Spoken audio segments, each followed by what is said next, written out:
There's no way. You mean to tell me that you've got a trombone player in that house party? I'm sorry. Somebody's getting hit. Yes, He's yeah. not going to bear out of somebody saying, you know, Hey, what's up, man? What the fuck? It's just like, yeah. Oh, dang it. Man, he's pretty good. He's pretty good.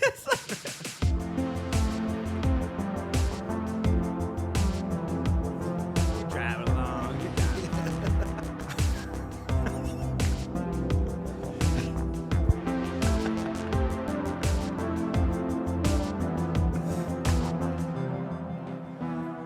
You're driving along. You're driving along. God, that never gets old. Love that. Well, hello there, and welcome to the Confused Breakfast. Do you remember the pure joy of a trip to the video rental store as a kid? Sure do. It's hard to beat the ease of the modern era and streaming platforms where you don't even have to leave your house. But there was something truly special about borrowing your college friend Kyle's Ford Taurus to head to Blockbuster, picking out a movie by hand, and taking it home to watch with you. On this podcast, we revisit and dissect some of our favorite childhood movies from that magical era to see if they still move us the way they did as kids. I'm your host, Mike Schulte. Joining me, as always, two dudes whose window of opportunity to drink and do drugs and take advantage of young girls is getting smaller by the day. Sean Pryor and AJ Vance, how the heck are you? I literally set a date where I can't do it anymore. Yep. Yeah. It's closed. Yeah. Store's closed. No, it's closed. Yeah, we went out of business. You know, No, we get it. my mom ingrained it into me to never start doing that. Cool. Right. Yeah, right. That's a good You point. didn't go to a major university, college? No, Okay, no, then no. that makes sense. Yeah, Yep, true, yep. true. That's where So- you actually learn to do that. Oh, okay. Yeah. Okay. I did spend 2 years at Kirkwood, but nicknamed Kegwood. Nice, Or dude. Jerkwood. Fuck Yeah, more like Jerkwood. Yeah.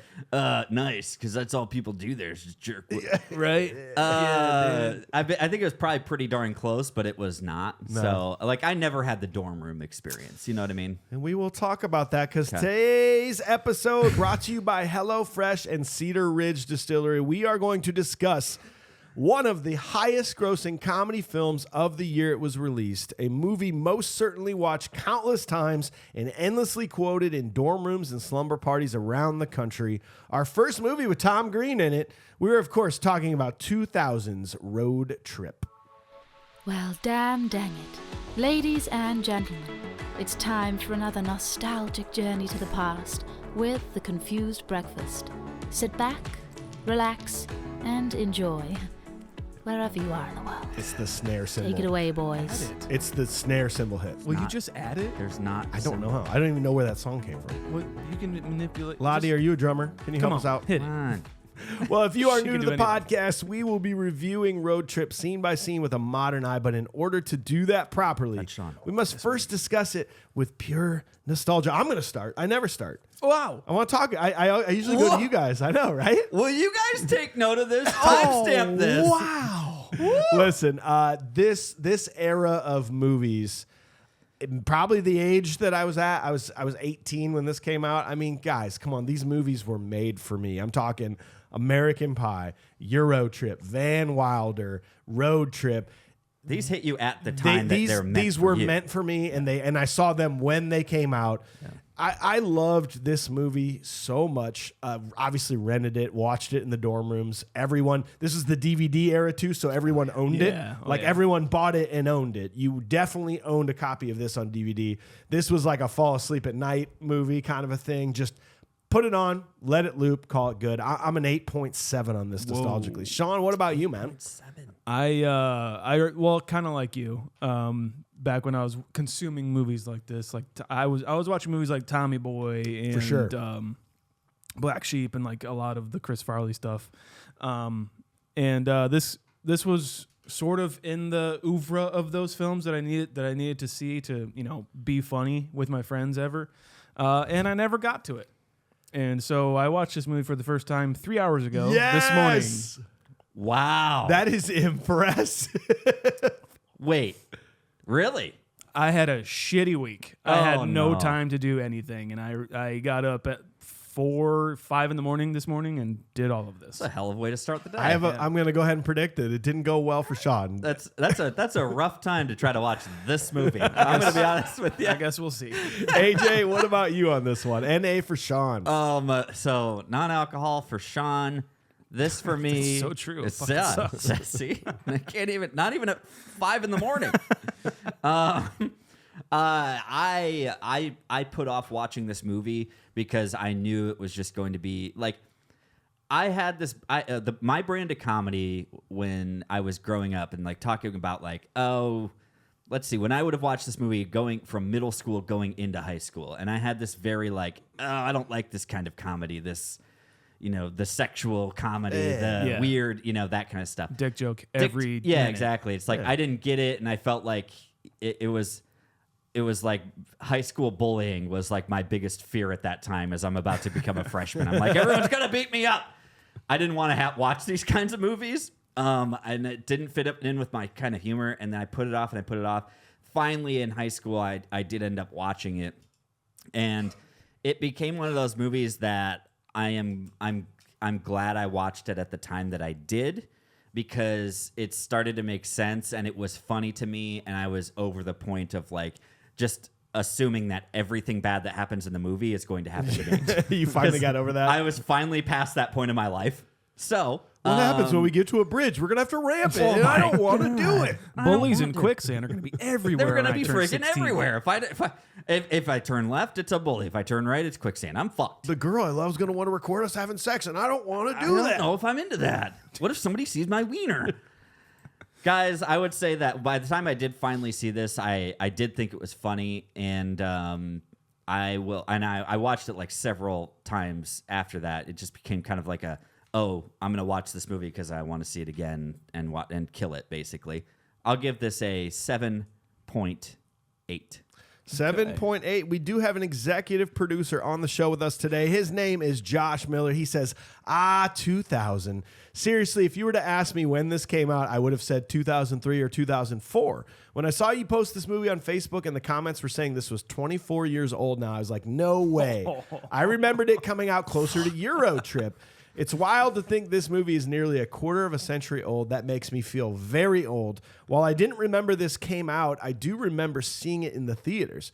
There was that 5 to 7 year period starting in the late 90s of that risque high school college films like American Pie, Van Wilder, Varsity Blues, Can't Hardly Wait. Ethan Embry was much more palatable in that compared to Empire Records. I agree with you. The list is pretty substantial. Would this actually be considered a subgenre? Nonetheless, I was fresh out of college when this came out. I attended more of a commuter college and didn't live the college life on campus. Most of my friends and I lived a parallel life in houses and apartments, lots of partying, lots of drinking. So to me, while this wasn't a real life portrayal, I did feel like it hit close to home. I really enjoyed this time in the movies. While this won't make anyone's gotta see list and others like it were serviceable, fun to watch films with your buddies. Nostalgically, I look back at this time of movies and my life really fondly. So I give this movie a rating higher than I really should and go 7.4. So when we look at all of us minus Sean, that's going to be a 7.97, which is actually pretty high. That's in the 29th spot. That is right below Lethal Weapon, right above St. Elmo's Fire is how we feel about this nostalgically. Okay. That makes sense. Wow. But you know what we do? We strip it away. We move on to a modern day rating 24 years later to see if it actually does This do is some good almost stuff. a quarter century old. Yeah. Fucked up. Do you think they will do a 25th anniversary release? It's gonna be an IMAX, dude. It's gonna be an IMAX. Fuck yeah. Oh, that's what I need to see in IMAX.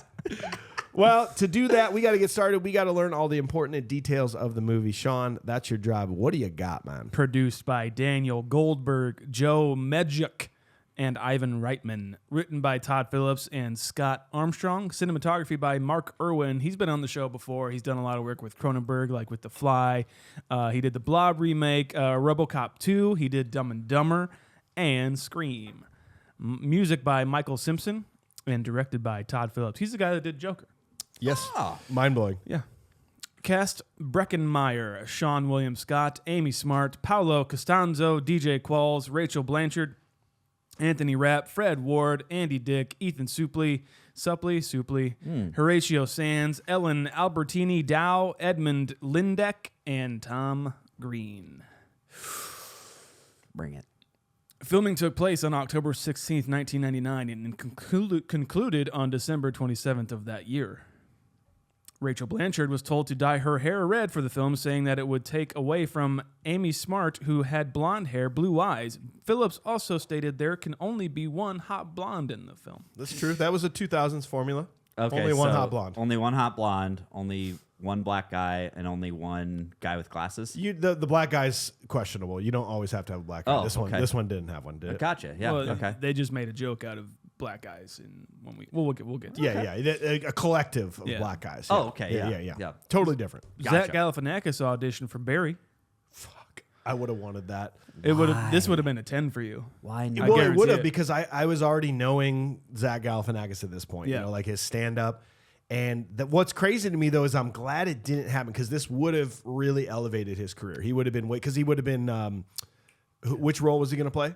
Barry. Tom Green. Tom Yeah, Green's- like I love Tom Green in this, and it needed to be Tom Green. But if Zach Galifianakis would have done it, it would have blown him up, and he wasn't quite ready for it yet. I love that it was Hangover that did it. Yeah. because that came out of nowhere for Yeah. me. So, but I would have loved to have seen an alternate universe. Also Todd Phillips. Yeah, weird. Out Cold was my Zach Galifianakis. We talked about it when we Oh, did yeah. Out Cold, but at the same time, It wasn't his blowout like. no. Yeah. I think it gave him that platform. Yeah. And then, but I'll be honest with you guys. Give me that deep fake.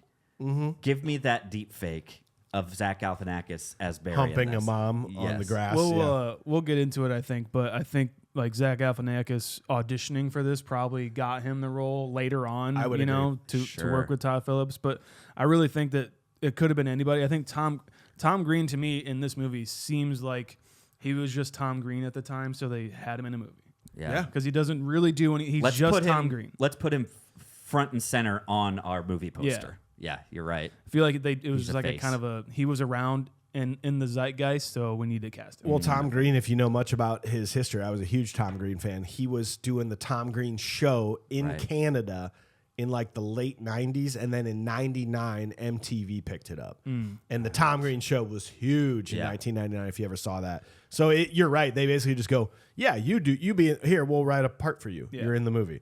Because the whole walking around campus thing really doesn't have to be a part of the story. No. Doesn't You have could to just be like, here's the story. Yeah. Although when we get to it, Yeah. I do like it. Crispin Glover was originally cast as Jacob. Are you serious?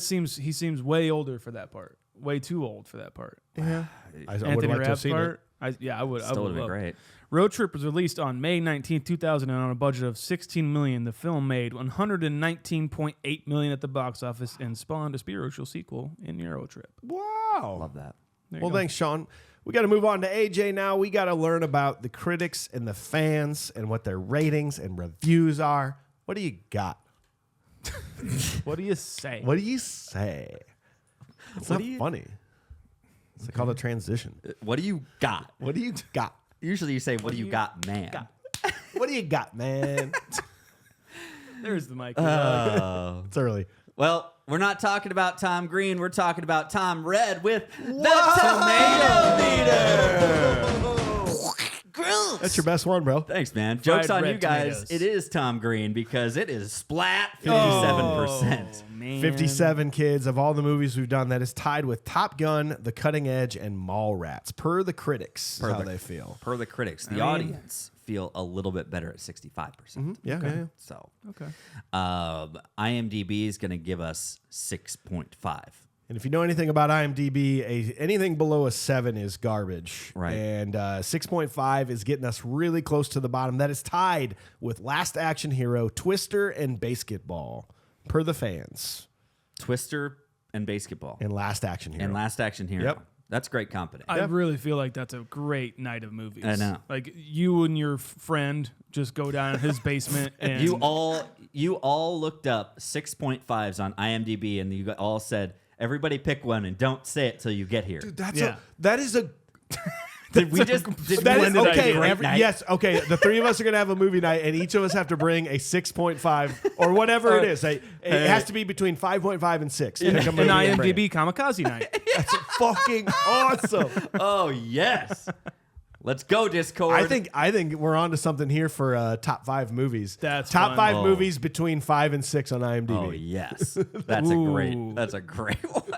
There's a lot of golden gems. That's what I'm in saying. There's a lot of golden People are jizz in there. idiots. Yeah. I didn't like it. How about the New York Daily News, as opposed to weekly news? 75 out of 100 said that. What? What? Martha Tripp today. So Not a lot happening in New York newsworthy. today. But this movie came out. The jokes, fast and furious enough to satisfy both teens and intrepid parents, are far funnier than they are raunchy. I disagree. Rolling Stone said, as long as green is on screen, which is not nearly enough, Road Trip is easy to get revved up about. They gave it a 70 out of 100, 7 out of 10. That was Peter Travers, our boy. Peter Travers. Why do I love that name so I know, much? right? It does. It sounds so fake. Peter Travers. Oh, welcome, Peter Travers. Convince me. Chicago Tribune just said, degenerates in a slow-moving game of connect the gross outs. That's fun. Oh, thanks. Guys, on our Discord, the Little Lebowski Urban Achievers, we had a couple people give us some input there. Jarrett Layoff did give us some great feedback here. How the heck is Road Trip rated better than Chill Factor? Come on, guys. That's not cool. Yeah, you're a big fan of Chill Factor. Skeet? You got to be offended by that. Cuba? Come on. Non-scream Skeet? non Your favorite Skeet. It's hard to say. He's much closer to Jericho Skeet than he is Scream Skeet. You know, in that one. So I don't know how Chill Factor Skeet. Skeet Chill Factor over That it, is just coming down. Pure distilled Skeet. Love it. I hate it. Stop saying Skeet. People just call him that. That's his name, dude. Because I stopped saying it's it. one of those names that, like, you have to say his whole name. Like, Oh, you yeah, don't, yeah. you don't walk around saying Skeet in Cuba. No. You go. There you are go, certain people that you have to call them their whole Oh, name. dude, Cuba Yeah. Gooding Jr. is going to be here. Why'd you say his whole name? Tom 'Cause you have to. Cruise. Yeah. Katie Holmes. Yeah. Like, Tom's those are- going to be here. Yeah. You Which can't say Tom. No. Tom and Katie are coming. Yeah. What? Great. Who? That's every couple on Earth is Tom and Katie. You didn't say Tom Cruise and Katie Holmes were coming. Yeah. Yes. You were pretty casual about that in the beginning of this conversation. Guys, Luke Dawson did say, you've seen one of these, you've seen them all. It's an American Pie knockoff with C casting. He never saw it, but nostalgia is basically why dick jokes are only funny in your 40s, if you've ever heard them before. So Oh, wow. Okay. that's why dick I like jokes that are a funny. lot. Skeet Skeet. Skeet. I just have one big, well,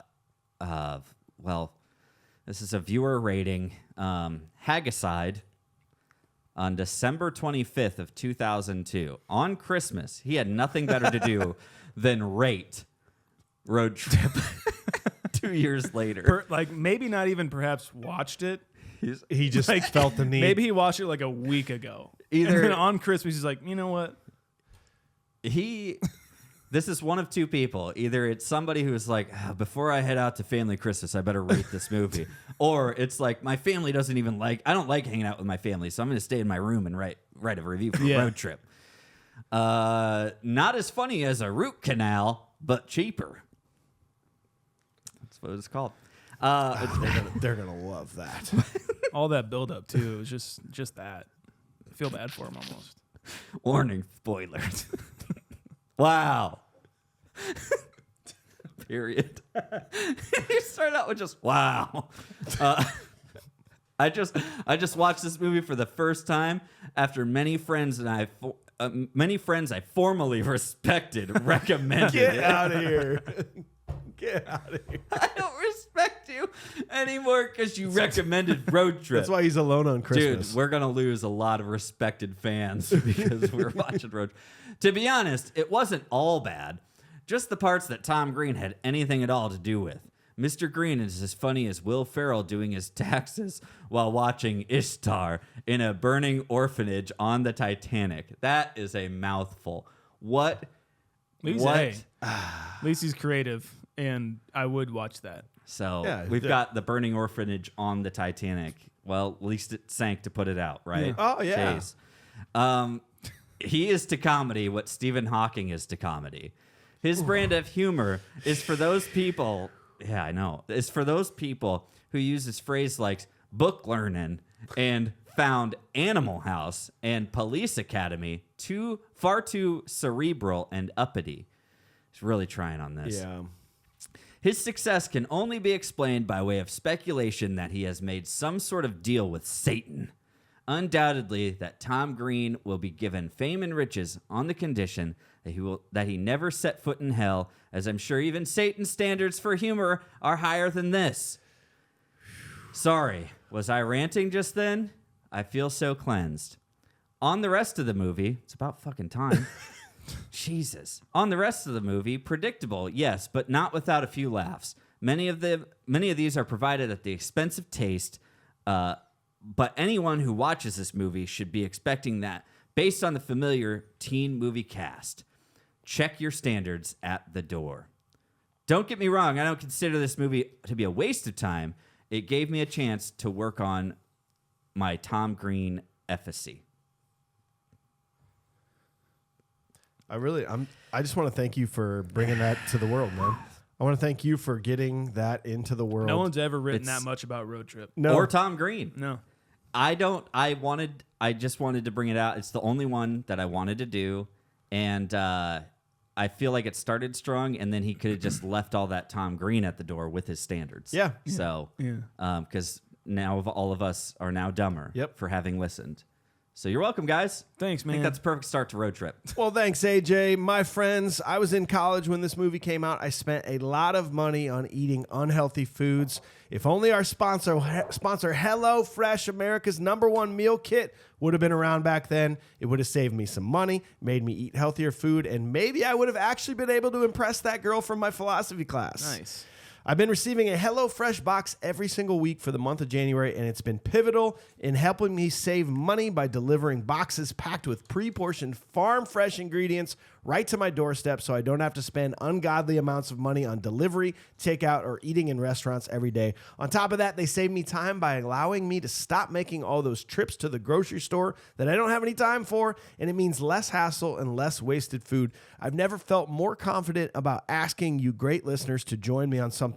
These tasty meals that you pick out ahead of time are easy to make and are ready to be eaten in 6 simple steps. Each week, there are 45 dinner options to choose from and even more market add-on items that suit any lifestyle. If I can do it, anyone can. You'll feel like a hero by saving your household money on top of becoming a master chef who makes delicious meals for your loved ones. At first, I was skeptical about meal kits. There's no way I could possibly make these meals have them taste good. Fast forward to 2 nights ago, I made taqueria chicken bowls with spicy corn esquites, sour cream, hot sauce, and cilantro.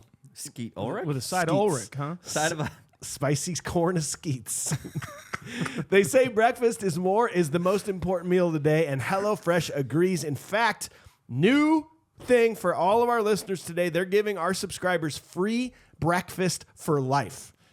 That means you'll enjoy a totally free breakfast item with every single HelloFresh delivery. That is worth waking up early for. Go to HelloFresh.com/confusedbreakfastfree. Use code confusedbreakfastfree for free breakfast for life. One breakfast item per box while subscription is active. That's free breakfast for life at HelloFresh.com/confusedbreakfastfree with code confusedbreakastfree. HelloFresh, America's #1 meal kit. Yes. I'm hungry. Well, listeners, I'd like to welcome you to another episode of the Confused Breakfast Podcast. This is it right here. This is what we're talking about. I'm going to give you a good episode today. Tell you as much as you need to know, plus a whole lot, actually. So this is the main part of the podcast. You'll be getting used to this section of the show. This is sort of where you congregate with your friends and you love to listen to a review on a movie and you Come in around me, everyone. Come in around me. yeah, Don't straggle. we're here. I've had problems with stragglers before. They get lost in our vast library of episodes. They get hit by trucks. Okay, it's not pretty. It's not pretty when it happens. How long have you been doing this podcast? Seems 4 like years. You don't know anything about 4 it. years. This podcast sucks. Unleash the fury, Mitch. Here we go.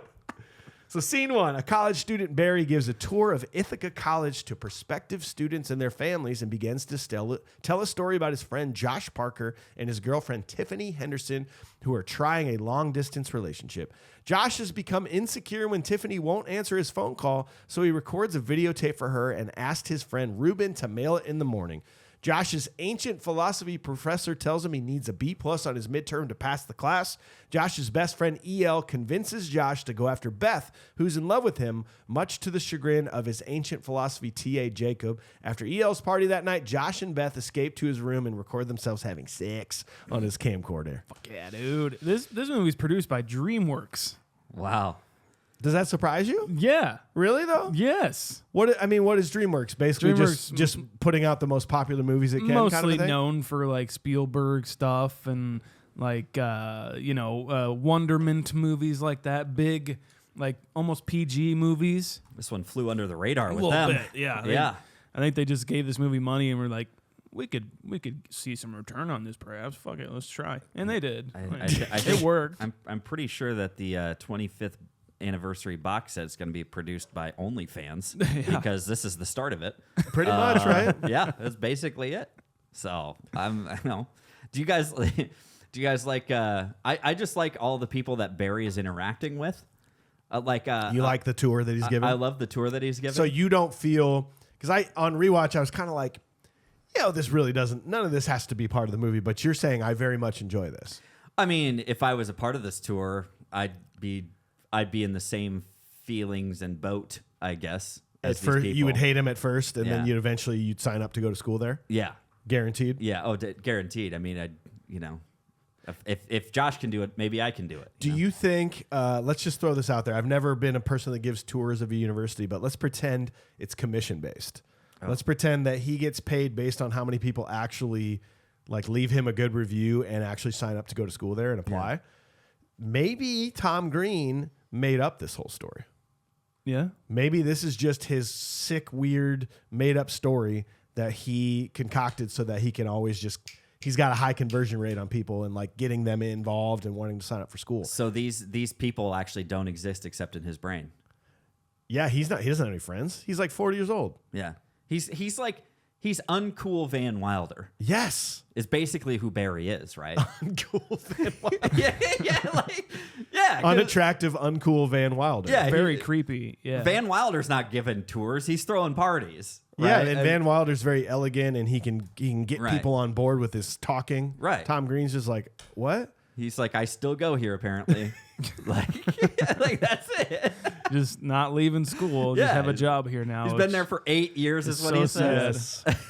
I do like this. I describe it as this is a great story I have to tell you kind of movie. Yeah. And then Does that draw you in when that aspect happens? I liked where he's like, oh, well, let me tell you about this story that I was The a greatest little bit story of a part of. And then the movie proceeds to tell you the story, and then interjects with him throughout the movie. Yeah. I like that a lot, and you can have fun with that too. And I think the movie kind of plays with it a little bit, where they're like, oh, well, you can't insert tits on everybody in the scenes of your story, I like that. Yeah. I think it's a cool kind of device and to frame this whole movie around. And yeah, that's what I have to say about that. Yeah, it's fun. I think it gets you into it. If it didn't, it would just start with, where he begins the story and no one's really narrating it to you, right?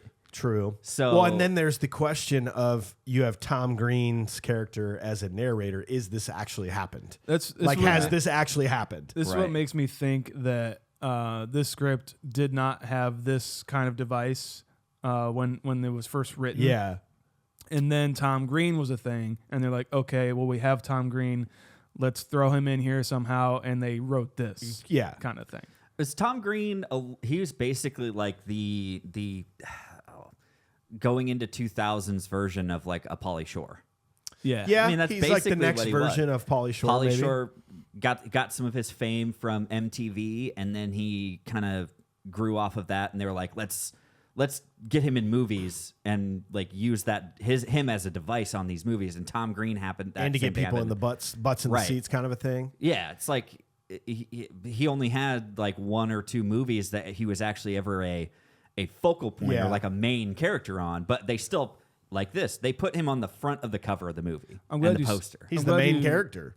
Yeah, like he's the main character. Yeah, he's the selling point, really, at this point. I'm glad you said that. I was trying to think of like today's equivalent of that. Yeah, like the internet star who becomes an actor or some shit. Yeah, I can't think of one. Pauly Shore is perfect. Well, and he has a very similar arc, right? People loved Pauly Shore so much, and then they started hating him. There's too much Pauly Shore. Same thing happened with Tom Green. I know a lot of people out there that never really liked Tom Green, but the majority of people were like, "God, he's so funny." When he did his like, my bum is on the chair, and you're like, "This is fucking funny." Oh, man. this is so funny. Oh man, and then you get spoon fed too much of it, and then people hate you. Yeah. And I know a lot of people dislike Tom Green, and it's because of how much he got pushed. But again, I feel the same way about Tom Green as I do Pauly Shore, that both of them were fucking geniuses. And unfortunately, we don't view them that way sometimes, because it's like they had their thing and it got pushed so hard. Yeah. But Tom Green's fucking hilarious. There's no one else like Pauly Shore or Tom Green. No. And like it's when they're in movies, they're doing their thing, and they get hired to do their thing, which people really like at the time, And I think it's great. Why not? Yeah, Fuck, man. Daddy, would you like some sausage? Yeah, like you talk about movies like Freddy Got Fingered and stuff like that. I mean, Pauly Shore's was probably like son-in-law. Yeah, very much. You know what I mean? So I don't know. I think it's pretty fun. I do think that honestly, you could have just had Tom Green narrating this without the tours. Where he was just a buddy. But he was just a buddy. And But that's the he was catalyst the of him, outside person, and he's narrating what he sees. Yeah. And it would have made sense, but then at the same time, it's like, well, why is he narrating this? So it's fun. And I like it. And I also think it makes for a great joke later on that we'll get to. But yeah, long distance relationships. Have you guys ever done a long distance relationship? Nope. Kind Furthest of. I ever did was like Cedar Rapids to Iowa City, and it's impossible. Yeah, it's like, I don't know. Maybe there's a thing about it, like if you are literally days away from each other, not like an hour. You know, maybe it does make it more sacred. But it's like, it's just an hour away. Like, I don't know. It's just even worth it. like, I don't know. Or like 4 hours away. Is it even realistic? Yeah. Yeah. During a pandemic. Is that even like realistic? Right. You know. Well, in these movies, like it's so wild for me to think that I will show this to like Willa someday. Let's say she's in high school and we want to watch this, and for her to not be able to understand the world that this took place in. This is one of those many movies where a cell phone would change this whole movie. Like everyone having cell phones, this movie doesn't happen. Yeah. Because of the idea that people don't understand. We didn't have cell phones. You had to call landlines and leave messages on phones. And that's why that's the whole catalyst for this movie, is that he can't get a hold of his girlfriend. And imagine this, like even having your cell phone, you would just record a video on your cell phone and send it through SMS, where he has to make a tape and send it through the mail. And this is not like this happened. Yeah. I mean, going down and like going down to a computer lab, you didn't even have a computer in your room. My gosh. And Yeah, we had typing in a computer long labs. email to your girlfriend or this girl you like, and then like having to wait like maybe a day to get a response on it. Yeah. Because she didn't have a chance to get to her computer lab at her college. Right. Like what? Snail mailing a VHS, like you're saying. Yeah. And think about this. I know that, okay, we still have video cameras, obviously, right? Like, but at the same time, it's like, wait, what's he doing? And like, kind of like, all right, record. Okay. Because You can't edit it. There's no editing software. You got to be at this really point. ready. Yeah, you can't just be like, oh shoot, my phone. Oh no. I'll just I don't like the delete lighting. that one, and then I'll Just do another one. Okay, I'll just do that again. It's like, no, you're sitting there getting ready to like record a tape and like all these little things. The idea of just having a videotape recorder is foreign. It's not. It would be digital now. Another take would have to be like, if you wanted to be, I'll just delete that one. That would be the version of rewind it, and then you tape over what you just have to filmed. tape over it, yeah. and like that's what you have to do to go through it. Oof. Yeah. it's just nuts. I mean, if this movie happened today, it would be this. He'd be like texting his girlfriend, man, hey, get back to me. I haven't heard from you in a couple hours. And then she's like, oh, sorry, my grandpa died. I'll call you later tonight. Yep. And then he'd be like, okay, cool. I'm still dating this girl, and I'm not going to bang super hot Amy Smart. Yep. Yeah. And Because I'm in a relationship. no movie continues. There's no movie. That's the end of the movie. There's no movie. Yep. How do you make this movie modern day? Like, what would be the reason where he would have to go to his girlfriend, 10 states away? What would be the reason? Like, what's the catalyst there? You can't really do this. I mean, it would be the continuation of like no texts and no callbacks and stuff. The only thing that would have happened on her side is my phone broke and I couldn't get to. So let me pull out my iPad real quick, Yep. and I'll email you. Wait, I remember I can text technically on my iPad too because it's connected to my iPhone. There was a fire in her dorm. Okay. And that destroyed all of communication. Right. But then the news happens. It's like, and in other news, down at Austin University, a big fire broke out, and it's really causing a lot of a headache for students and their parents. We're the news, so here's a bunch of scary stuff that you need to be worried about. Yeah. It'd be top story. It'd be top story, and then he'd be like in Ithaca, shit. like, oh wow, that's crazy. Oh, that's probably why I'm not hearing from her. Yeah, I hope okay. she's okay. But yes. And the movie would they take- said nobody was hurt in the process. Okay, cool. great. The movie would take place entirely just on their phones. Like it would just they would screen cap, no cap, dude, fucking for real. It would just be like, hey, bae, sup? What WYD, bae? Dick pic. Dick pic. Oh shit, for real. FR in real life, my dorm caught fire. Oh shit, that's fire. That's no cap, bro. LOL out loud. The Fire, end. dog. Are they gonna cancel some classes? That's cool. Like That's pretty cap, if you ask me, dude. the whole thing would be on their phone. Because you see those television shows now where it's like they're doing the text thing and it's like and then it shows up on the screen. Yeah. And then it shows the bubble. And like most of the anxiety You sound like the Signs aliens. most of the anxiety would come from this fire happened in the middle of her typing something and the bubble just stays Or consistent. no, and eventually it disappears. Zoom in on the eyes, looking at the phone.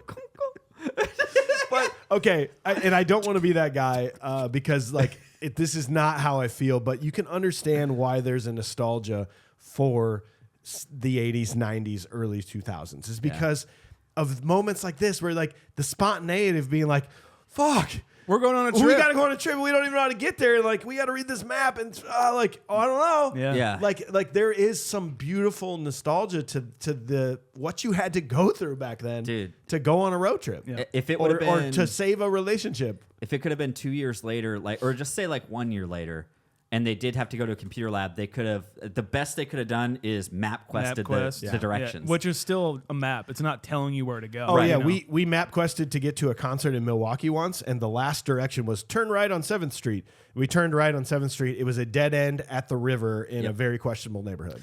Yep. And then we're like, well, now what do we do? And then somebody knocks on the door, says, "What can I do for you?" Yes. And that was a Yeah. very scary Yeah. time in your life. No one knows what that feels like. and- Rerouting. Rerouting. We'll call the cops. In reality, the only person in this movie in college who could have possibly had a cell phone would have been Kyle. Because he had a True. credit card and, Yeah. and his parents gave him a car for it too. So he's the only one probably who would have had a cell phone potentially. He might have had one, just You never didn't know. bring it along. Hit Right. me with a prop. Prop, huh? Ooh, here's a prop. I know what you want. Oh no. Well, then I'm going to take it. You go ahead. he said hit the prop. God is awesome shirt. Oh, that's pretty Fuck sweet, yeah, dude. Just God is awesome. God is awesome. And I'm not ironically at all. I love it. Yeah, it's great. Yeah, no, that's great. Yeah. Mike.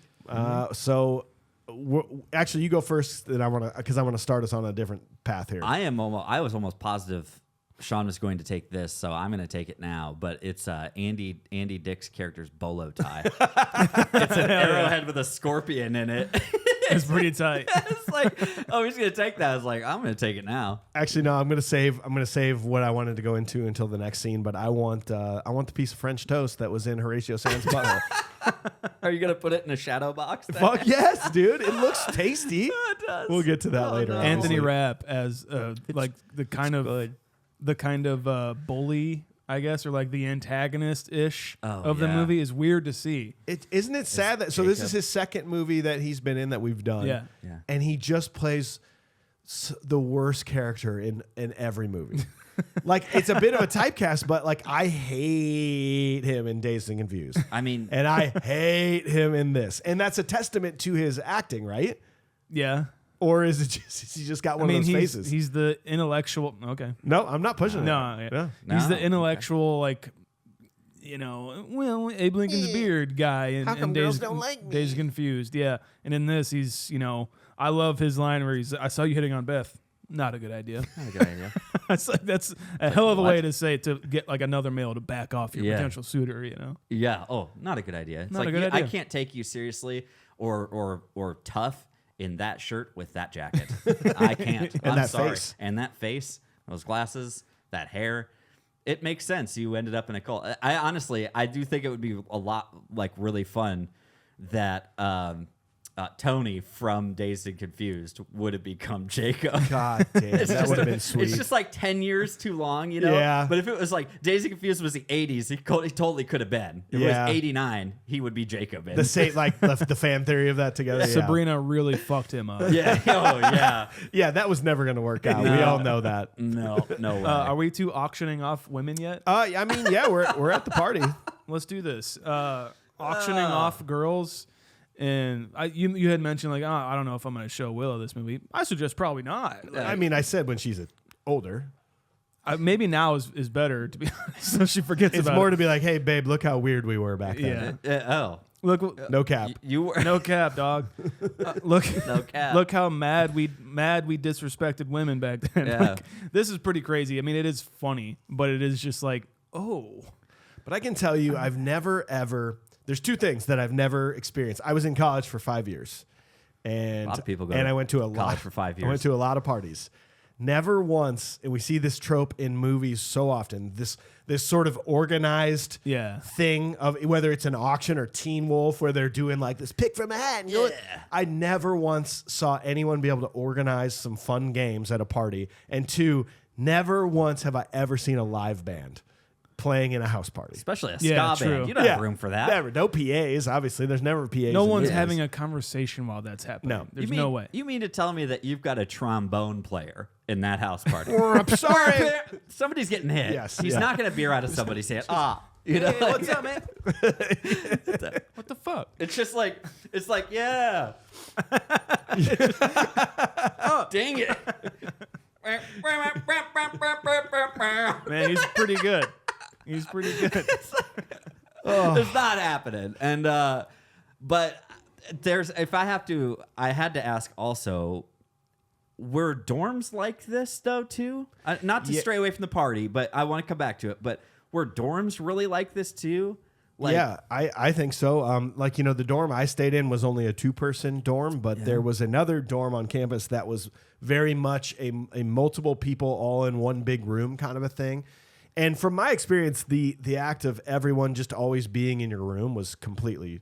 That is very true of what college life is, You just especially had as a it freshman. open and just people your just came door's in and always out. open, I- and people are always in and out of it. I went to like visit some friends, like it was like our first year in college or second year, and everybody went to different colleges or whatnot, and kind of in the, within like a 2-hour radius, right? So you go and visit them, and like I never saw dorms like that, Yeah. that like people had like, oh yeah, tons of room to spread out and beanbag chairs and like, oh, a TV in the corner with a mini fridge. And Wow. like, it's like, I mean, that's really not that bad if you actually get along with your roommate, It seems like they do, and we don't really know who lives in the room, it right? looks like Ruben and Josh and Ruben, maybe? Yeah. like, Okay. are in the same room together because like Ruben's very much like kind of studying and And he's got his He's snake. yeah, and his snake. So, but going Mitch. back, yeah, Mitch. What a The great name for a snake.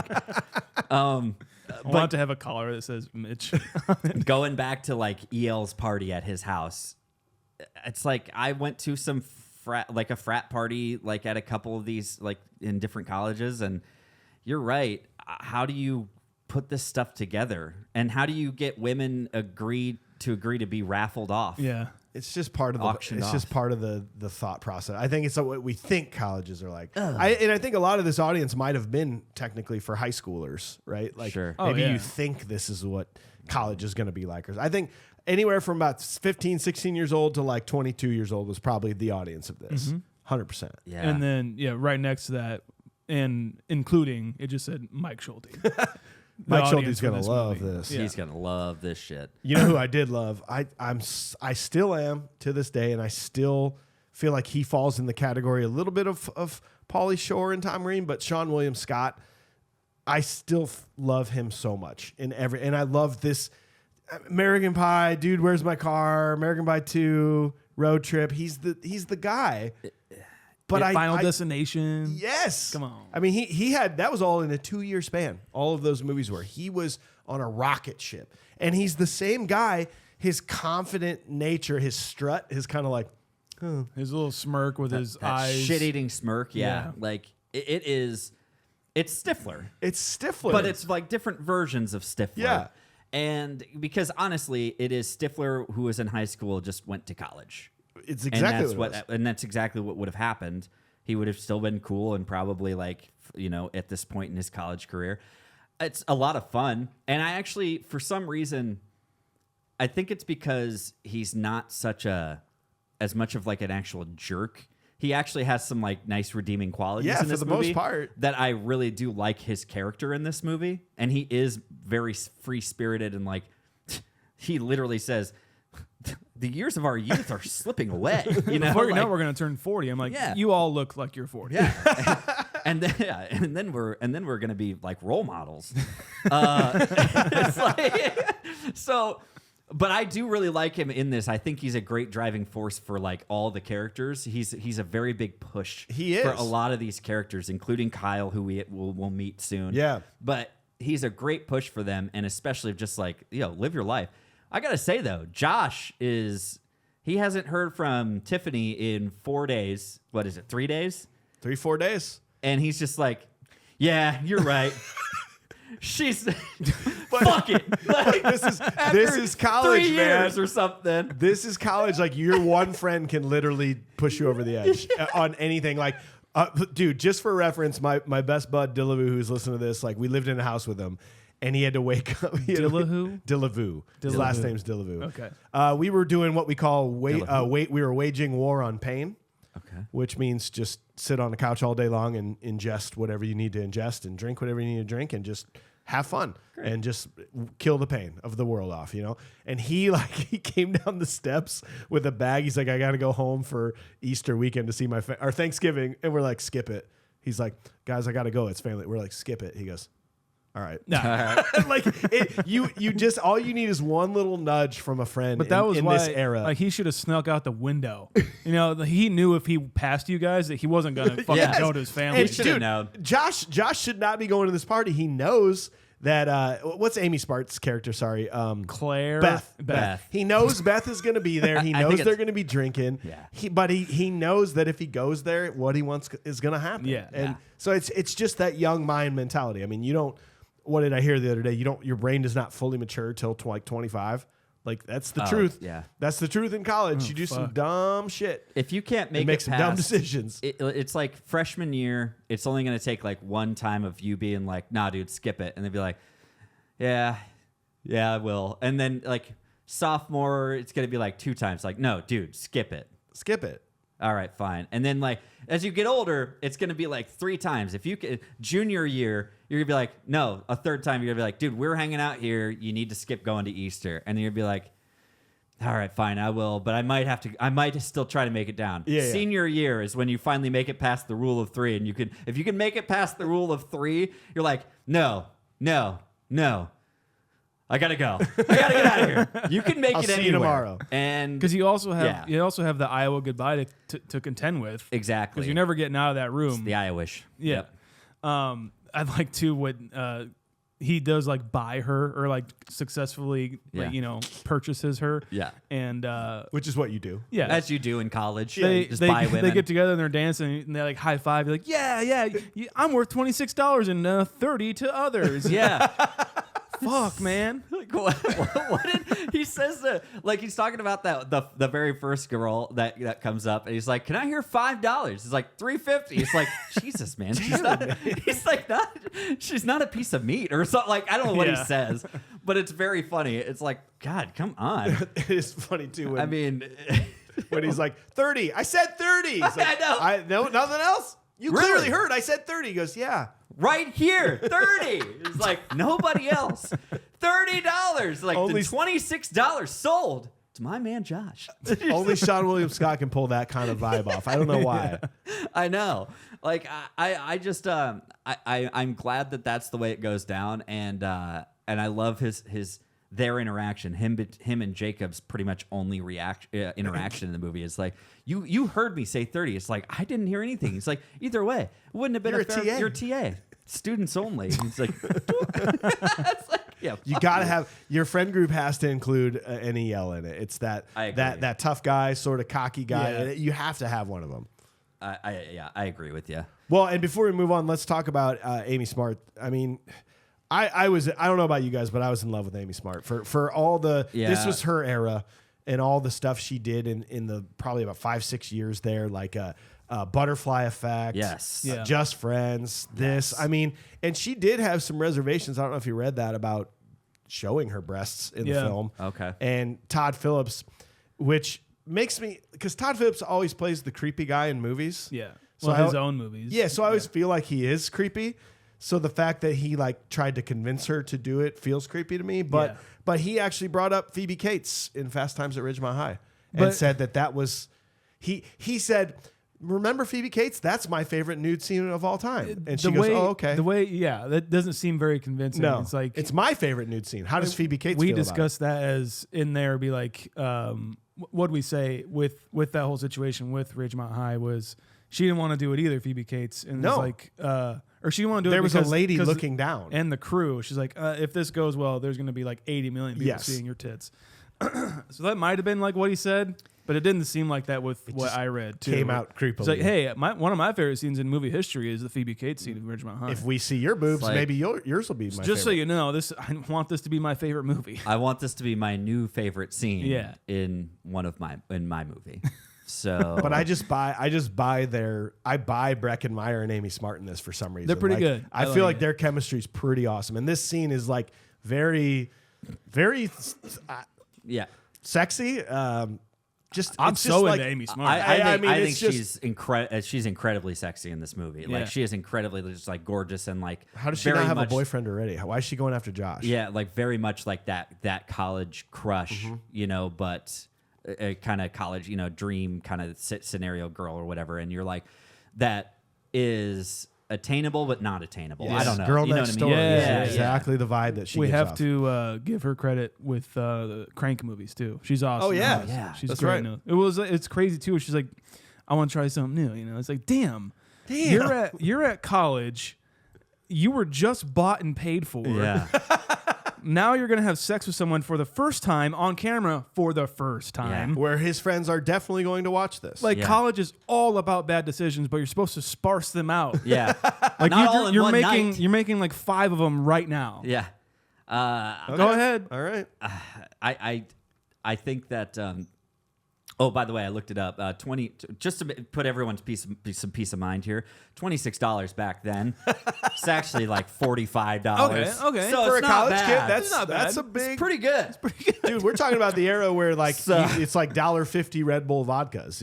I mean, like, he could have gotten like 2 cases of beer for that, but instead he really went all out and got Amy Smart. He got a got a- human being. a 30 pack of Keystone Light would have been like $14. You gotta. Amy Smart is worth 2 30-packs of Keystone Light. That's about right. And That's wow. and- Man, I hate to say it, but and she a is large kind pizza. of she is kind of the Keystone Light of women. no. no, she is You not. should definitely hate to say that because she is not. She, I'm just kidding. She is the Miller High Life. She is the She is champagne the champagne of college beers. of college. Jesus. Of Okay, college and beer butterfly women. effect when she's all down and out. She's a Keystone Light. And I still love her. But you know, I still love her at that part. she's. I'd still call her a natural woman, natty ice. Natty Light. Yeah.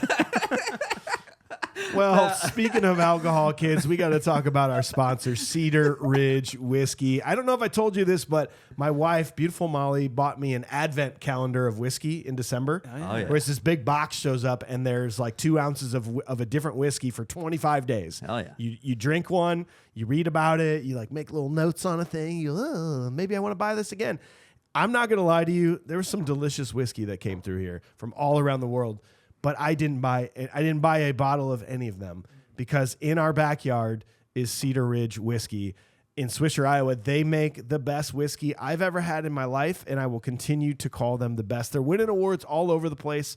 And if you have a whiskey lover in your life or you like whiskey, take it from us. Try some Cedar Ridge. You can get their flagship bourbon, which is just perfect for making craft cocktails, maybe even mixing it with some stuff. We mixed it the other day with some lemonade and some Sprite. It was like, it was delicious. A little grenadine in there. Or you can grab their American Quintessential Single Malt, which is the best tasting single malt you've ever had. Put that on the rocks. Put that neat. However you want to do it. I mean, that's a more of a higher taste level. Like maybe your normal whiskey guy is not going to like that, but your seasoned vet's going to love it. Or maybe you want to get crazy. Maybe you want that Slipknot collaboration. Fuck the yeah, bottle dude. number 9 that they combined rye and bourbon together. We think you should try it. We love it. They've sponsored this podcast for a very long time. And we would really appreciate it if you go check them out at cedarridgedistillery.com. Order some right to your door or check out your local distributor. CedarRidgeDistillery.com. CedarRidgeDistillery.com. So scene 2, the next morning, Josh tells his friends that he slept with Beth, and when he goes to show the tape to his friends, they realize that Ruben accidentally mailed it to Tiffany, just as Josh finds out that her grandfather had passed away. Josh, EL, and Ruben decide to drive to Austin to intercept the videotape, and they ask Kyle to come along because he's the only one with a car. Barry stays behind to take care of Ruben's snake, Mitch. After leaving the interstate to take a shortcut, they find a small bridge collapsed. Instead of backtracking, they decide to jump it. They make it across, but the car is wrecked. Can I at least mention this to you, that if we had a guitar in here, Yeah. I would be able to sing and play you the entire Tiny Salmon song. Okay. Because this is right when I was learning. This is right when I was learning how to play guitar in college, and this was part of my repertoire of songs that I would perform, Gorgeous. and people loved it. Yeah. Oh, I bet. I just love how EL knows the song. He's laying on his back going, but the salmon can only say, and it's sad. Like that. This is why you have Tom Green in this movie, because you know he probably made that up on the spot. Yeah. Yeah, I don't think you would have had that moment without him in this movie. Yeah. You don't get it. Zach Galifianakis wouldn't have made that song. You know what I mean? Correct. So yeah, I think you're 100% right. I like that this is like the moment after the night, the party, you know, a great moment. the morning after, that kind of thing. And Josh is just glowing. Oh, yeah. Just- As you should be. Oh, yeah. Just absolutely glowing. Twice last night and once this morning. It's just like Got some breakfast. So- Yeah, you're doing good. you're doing just fine. But are we to Kyle yet, or do we want to talk about like the whole videotape? I think you got to talk thing? about the videotape here, because I think it's pretty funny. Because it's a very funny moment. I love how EL is cheering. And first of all, there's the moment of like, no, you don't watch this with your friends. You don't even tell them about this. Like I say, if It's you a very can make bit it, of a violation on Beth's part as well, but also like, I don't want you watching this. it's pretty cavalier of Beth to just walk away from that. I'll be honest with you. Yes. I'm just saying. It's a lot of trust. I'm not saying like there's like she's like naive or anything, but at the same time, She knows what's going to I filmed happen. this, and I'm gonna leave it in your dorm. Like, Where all your friends are going to dorm. hang out. yeah, A dorm where, they shoot things called Girls Gone Wild. yeah. That's where they where- do a lot of that. Where quite literally 3 is company Yeah. in a dorm. That's pretty jam packed. That's what I was saying. Like it was all these bad decisions all in one night, you know. And it's you trust this guy that you not just met, but you just fucked, and did your first video with, and then you leave it with That's him. not her first. You don't think? You know what? You think this is her first? Well, she does say, I've videotaping? always wanted to try this. Try Yeah. something new. Oh, well, I mean, how many guys have a videotape, a You're video right. camera in their dorm? You know, He's rich. I mean, he's doing pretty good. Would but you he's doing show your okay. friends? No. Yeah, no. You don't even hint at it. You don't even tell him that. And like EL... He goads it out of him pretty well. Yes, EL's cheering like when they find out it's actually his video that he sent. EL's like, "Yes, Yeah. you said that," because he understands. Is this what you've been sending to Tiffany? Oh, I think EL understands that like that relationship needs to end. Yeah. and I think he's like, "Fuck yeah, that's Yeah. the moment." And Tom Something's Green's like, holding "Look, him back, and it's Did you Tiffany. make a copy? Because if you made a copy, Then we could watch it. he's like, he's so upset, and he's like, his interpretation of being so upset is like, hey, I mean, don't worry, if you made a copy, Well, then we can watch we the could just watch the copy. It's like, no, you idiot. I didn't have time to make a copy. And no. they're mad that that Tiffany gets to watch it and they don't get to watch it. Oh man. Ah. But it's like, and I also like to say, like, what if they hadn't watched it? Like, what if they hadn't tried to watch it? Then that movie just gets sent directly to her, You're right. and they don't. When does he realize that it got sent? And It's at least a couple more days before he figures out that they sent the wrong copy. Right? Yeah, and then she probably has it by then. and then she comes back from her grandfather's funeral, opens that up. Yeah. And that's like, oh, thank goodness. Like the nightmare that actually happens later, or that they Yes. show later on, actually happens. Yeah. And yeah, that's rough. But it's really Tiffany's fault if you think about this. She's like, I didn't want to leave a voicemail on your machine. That's What? most certainly what you do. You say, by the way, if you can't get a hold of me, here's what's happening. I really need you to try to call me, maybe at my mom's house, because I'm leaving. And here's her Right. number. Here's a and- fucking voicemail to tell you what's going on. Yeah. yeah. This is Tiffany's fault. Hey, I saw you called, or that there was a message. I just wanted to leave this voicemail really quick. I'm okay. My grandfather We passed usually away. go about an hour. You know, We talk to each other about every hour on the hour, Yeah, and you're not no. going to be able to get a hold of me. I know you've been trying to get a hold of me and everything, so that's kind of what's been going on. So like, you know, these past 4 days, I hope you haven't like made a sex tape with anybody or Yeah. anything like that. Just love let me you. know if you I have. love you. Love yeah. you. I I love hope. Josh's face where he goes, I love you. Do you like Breckenmeyer? Okay, I love it. I love him, not his name, but I. Josh? Oh, Brecken? Brecken. Yeah. Brecken. That's a Rich very Meyer. unfortunate Meyer. I. Breckenridge. That's all I can think of it. Why are you named Brecken? Oh, my parents like to go to I was Breckenridge. conceived in Breckenridge on a ski out trip.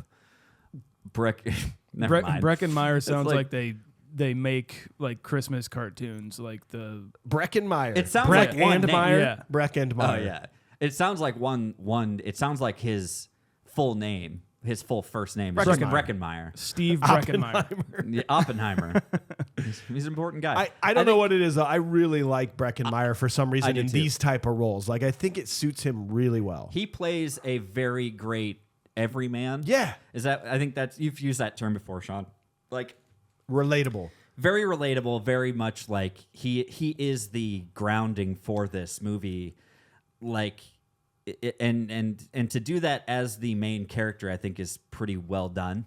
And so, but he is the everyman. He is going through the scenario that you as a person will go through, you know? We're not as I good like looking his- or confident as EL. We're not as smart as Ruben. Right. But like we can more relate to Josh. Like, hey, he's just the everyman guy that's just going through some problems. Yeah. You know? Yeah, I think he's fine. It's cool to see him and Amy Smart reunite in Rat Race too. Oh yeah. I like them a lot together in that. Yeah, I do actually really like Breckenmeyer in this role. There's some other ones that, you know, he's just kind of okay. But I do think my favorite character is Ruben. Do you really? I think he's my favorite person in this whole thing. I don't know why. It shouldn't be, but for some reason he is. He's a bit throwaway for me in Is he? this movie. Like, I like him. There's some of his acting, like in other movies that I've seen him in, where he is just kind of the one note ish. He's also always talking with like kind of a smirk going Yeah. on, Yeah. you know. Yeah. Every line he has is like, well, I have something behind my reasoning. What I'm saying yeah. is, I like that he has that that unpretentious intelligence. You know what I mean? I think he's not forcing it on you. I see right. that. And it's like he's like, of course I'm sure. When it's physics, I'm always sure. It's like, yeah, like we can jump this thing, that kind of a thing. Yeah. But I think Kyle is a great addition to this whole scenario when they decided. Kyle comes out of nowhere because I don't think he had really done much. What's his name? It's Yeah. Qualls. DJ Qualls. I remember DJ Qualls. I remember just like seeing him and just being, that's the weirdest guy I've ever seen. You know, like it hit me hard that I think they kind of purposely went out to look for an actor that had just some very unique qualities that they could really play off as the absolute nerd of nerds. That was just all neck. All neck. He's the human embodiment of an ostrich. Yes. You know, that's what we really need here. We just need him to have awkwardly wide birthing hips with a neck that just says, cut it. Yeah. But when they go and get him, and he's just like, hang on, come in. He's probably jerking off, and he answers in his underwear. But then he's like, What's up, guys? what's up, guys? His performance is really, really, really He funny. is good. And they need him to be the guy with the car. Yeah. And does he make the biggest transformation of anyone in this movie? He kind of does. technically, it's almost Into a a story. piece of shit like them. Yeah. Yeah, it's Yeah. almost a story of, Yeah. of him coming out of his shell more so than it is Josh. I love when we get to it. I love his His arc. Yes. Yeah. Oh, his big arc. Yeah. Yeah. Yeah, indeed. and it got me thinking. We think about this all the time, where this movie's almost quarter of a century old, and there are things that get ingrained in us that we don't even know where it came from anymore. Yeah. And we talk about it a lot in movies. Was this the movie that brought up the area codes cheating rule? I thought about this too. I was wondering about this because who says it? EL says it. EL says it, yeah. And then Tiffany says it later on. Yeah. And you're just like, wait a second, this is ridiculous. It just became, everyone knows that it's not cheating. It was different area codes. But is this where we heard it? Yeah. I don't know. I've never heard that in my entire life. Are you serious? Yeah. It's one of those. Well, they said it in Role Models, which is actually kind of funny because the girl, the callback in Role Models, the girl in the tent says, and it's not cheating if we're in different area codes. Or Because Yep. I live in 52302, and we are in 52403, 405 right now. no, those are zip codes. those bro. are zip codes. Oh, area code. Yeah. codes. So it's a drivable distance. Yeah. you know? I misheard everything. Wow. Wow. So now, do you like this rule? No. No, not at all. In fact, my fiance is in 515 right now. I don't like this at all. Oh, no. Oh no, I didn't know about this. Oh no! I didn't set any boundaries. My fiance I didn't tell her that we don't follow that rule. fiance literally has a different area code than Actually, yeah, we live in the era where you actually have different area codes and you live in Yeah. the same town. Yeah. Like if you're in a It big big city, you're fucked. It doesn't Literally. work. Like Oh no, it's fine. I have a different area code than you. Oh, What? What? What? You live next door to me. Yeah. Well, I came from. I know, across the street, super weird. It's just, location. I was going off zip code. I'm sorry. No, I think it's like all these unspoken rules that they're talking about. Getting into the car though, and they just manipulate the shit out of Kyle throughout this whole thing. It's like they're just buying all this brand new camping gear and just bullshit snacks. And you're just like, Kyle, we need this. Kyle, we have. this is an emergency. What, you want to sleep in the dirt? It's just like, it's very, very funny. But this, it brings me up though when they finally leave. And it's my favorite transition is when he's looking out the window. Wait. When Kyle's just going, and he's just looking out the Oh window. yeah. I've never seen the road before. Yeah. He's way too small. Never He looks been like a traveled. child in the back. Like this is the window. He does. He's just excited to be along for the ride. He really is. He's like, I've never done anything like this in my life. But I love it because it just shows them kind of going up and over the road, kind of cresting the road. And then it comes back and Tom Green comes back and he's like, so They went to Austin, drove down to Austin. They were like some things, funny things happened, crazy things ensued, and that's it. It's just like, wait a second. So if we go on over here, it's like this story's bullshit. See, he's done this before. He knows what he's doing. He's like he draws them back. Yes, in. he knows what he's doing. It's a test to see are you following me? Yeah. All right, you want more of this? Okay. Wait a minute. They were standing around naked? Girls don't just stand around naked. Hey. Yeah, they do. Yeah, they do. Who's telling the story here, okay? So anyways, there they were. Naked. The kid's Totally like, naked. He's like, hell yeah, dude. with his mom sitting there. If we were on a train to go punch a face, I'm on board. That's what I'm talking about. This fucking 8th grader or whoever it is with his butt cut, long hair, and his braces, he's getting jacked in the face. I know that the TA and I know that there's not some great people in this movie, but this kid's he needs to know that he's going to get punched in the face if he comes to this college. Yeah. So we need to get him early and let him know what his life's going to be like. It's probably going to be EL that does it. Oh, yeah. And then he's going to have like a life lesson for him later on. Yeah. But it's going to be EL that punches him. Sorry you don't know who your dad is because your mom's sleeping around. Yeah, your mom's just willing to bang this guy. But I bet your dad's an idiot because you are too. It's like this is the kid that was going on college visits in 9th grade. You know what I mean? It's that's like, what the it felt fuck like. are you doing here? It felt like one of the kids from Dazed and Confused. The Hirschfelder. Hirschfelder, yeah. That's exactly who it looked like. Come on, Hirschfeld, come on. I was getting there. Yeah, right. Your mom's getting there. That's right. Yeah, hell yeah. yeah, your mom's getting there. Tom's Green's getting there with your mom. Yeah. Yeah, dude. I'm not gonna punch anybody. I am gonna wait till the dog later pees on the carpet and then rub its nose in it forever because it's voiced by Jimmy Kimmel, and I fucking hate Jimmy Kimmel. Oh, wow. Wait. Because you're an Aaron Rodgers fan? No, not that. I just hate Jimmy Kimmel. Oh. That voice of the dog is Jimmy Kimmel. No, Apparently. it's not. Yeah. No way. Yeah. Like I got the munchies real bad. That guy? Yeah. That's Give Jimmy me a Kimmel. snack. That's apparently. Jeez. Okay. So you, All right, why fine. don't you just punch Jimmy Kimmel in the face? Yeah. Okay. You can All right, do go that. ahead. Yeah. Nice. Punch the dog. No. Oh, okay. No. No. He's still innocent. He would do that though. If he was about to get punched, he would like transform into a dog, so I couldn't do it. Okay, gotcha. Okay. Okay. Yeah. What Yeah. about you, AJ? Fucking magicians. No, I want to punch. I want to punch the fucking nerd at the at Austin College. The guy in the mailroom? Yeah, like that guy. Wrestling guy? It's like, yeah, backslash Episode 2. episode 2 slash, and they're being very rude. Call you back. Okay, cool. I like that one. That guy needs to be punched more than he already was. Well, you finish out this scene with the car ramping explosion. This is which amazing.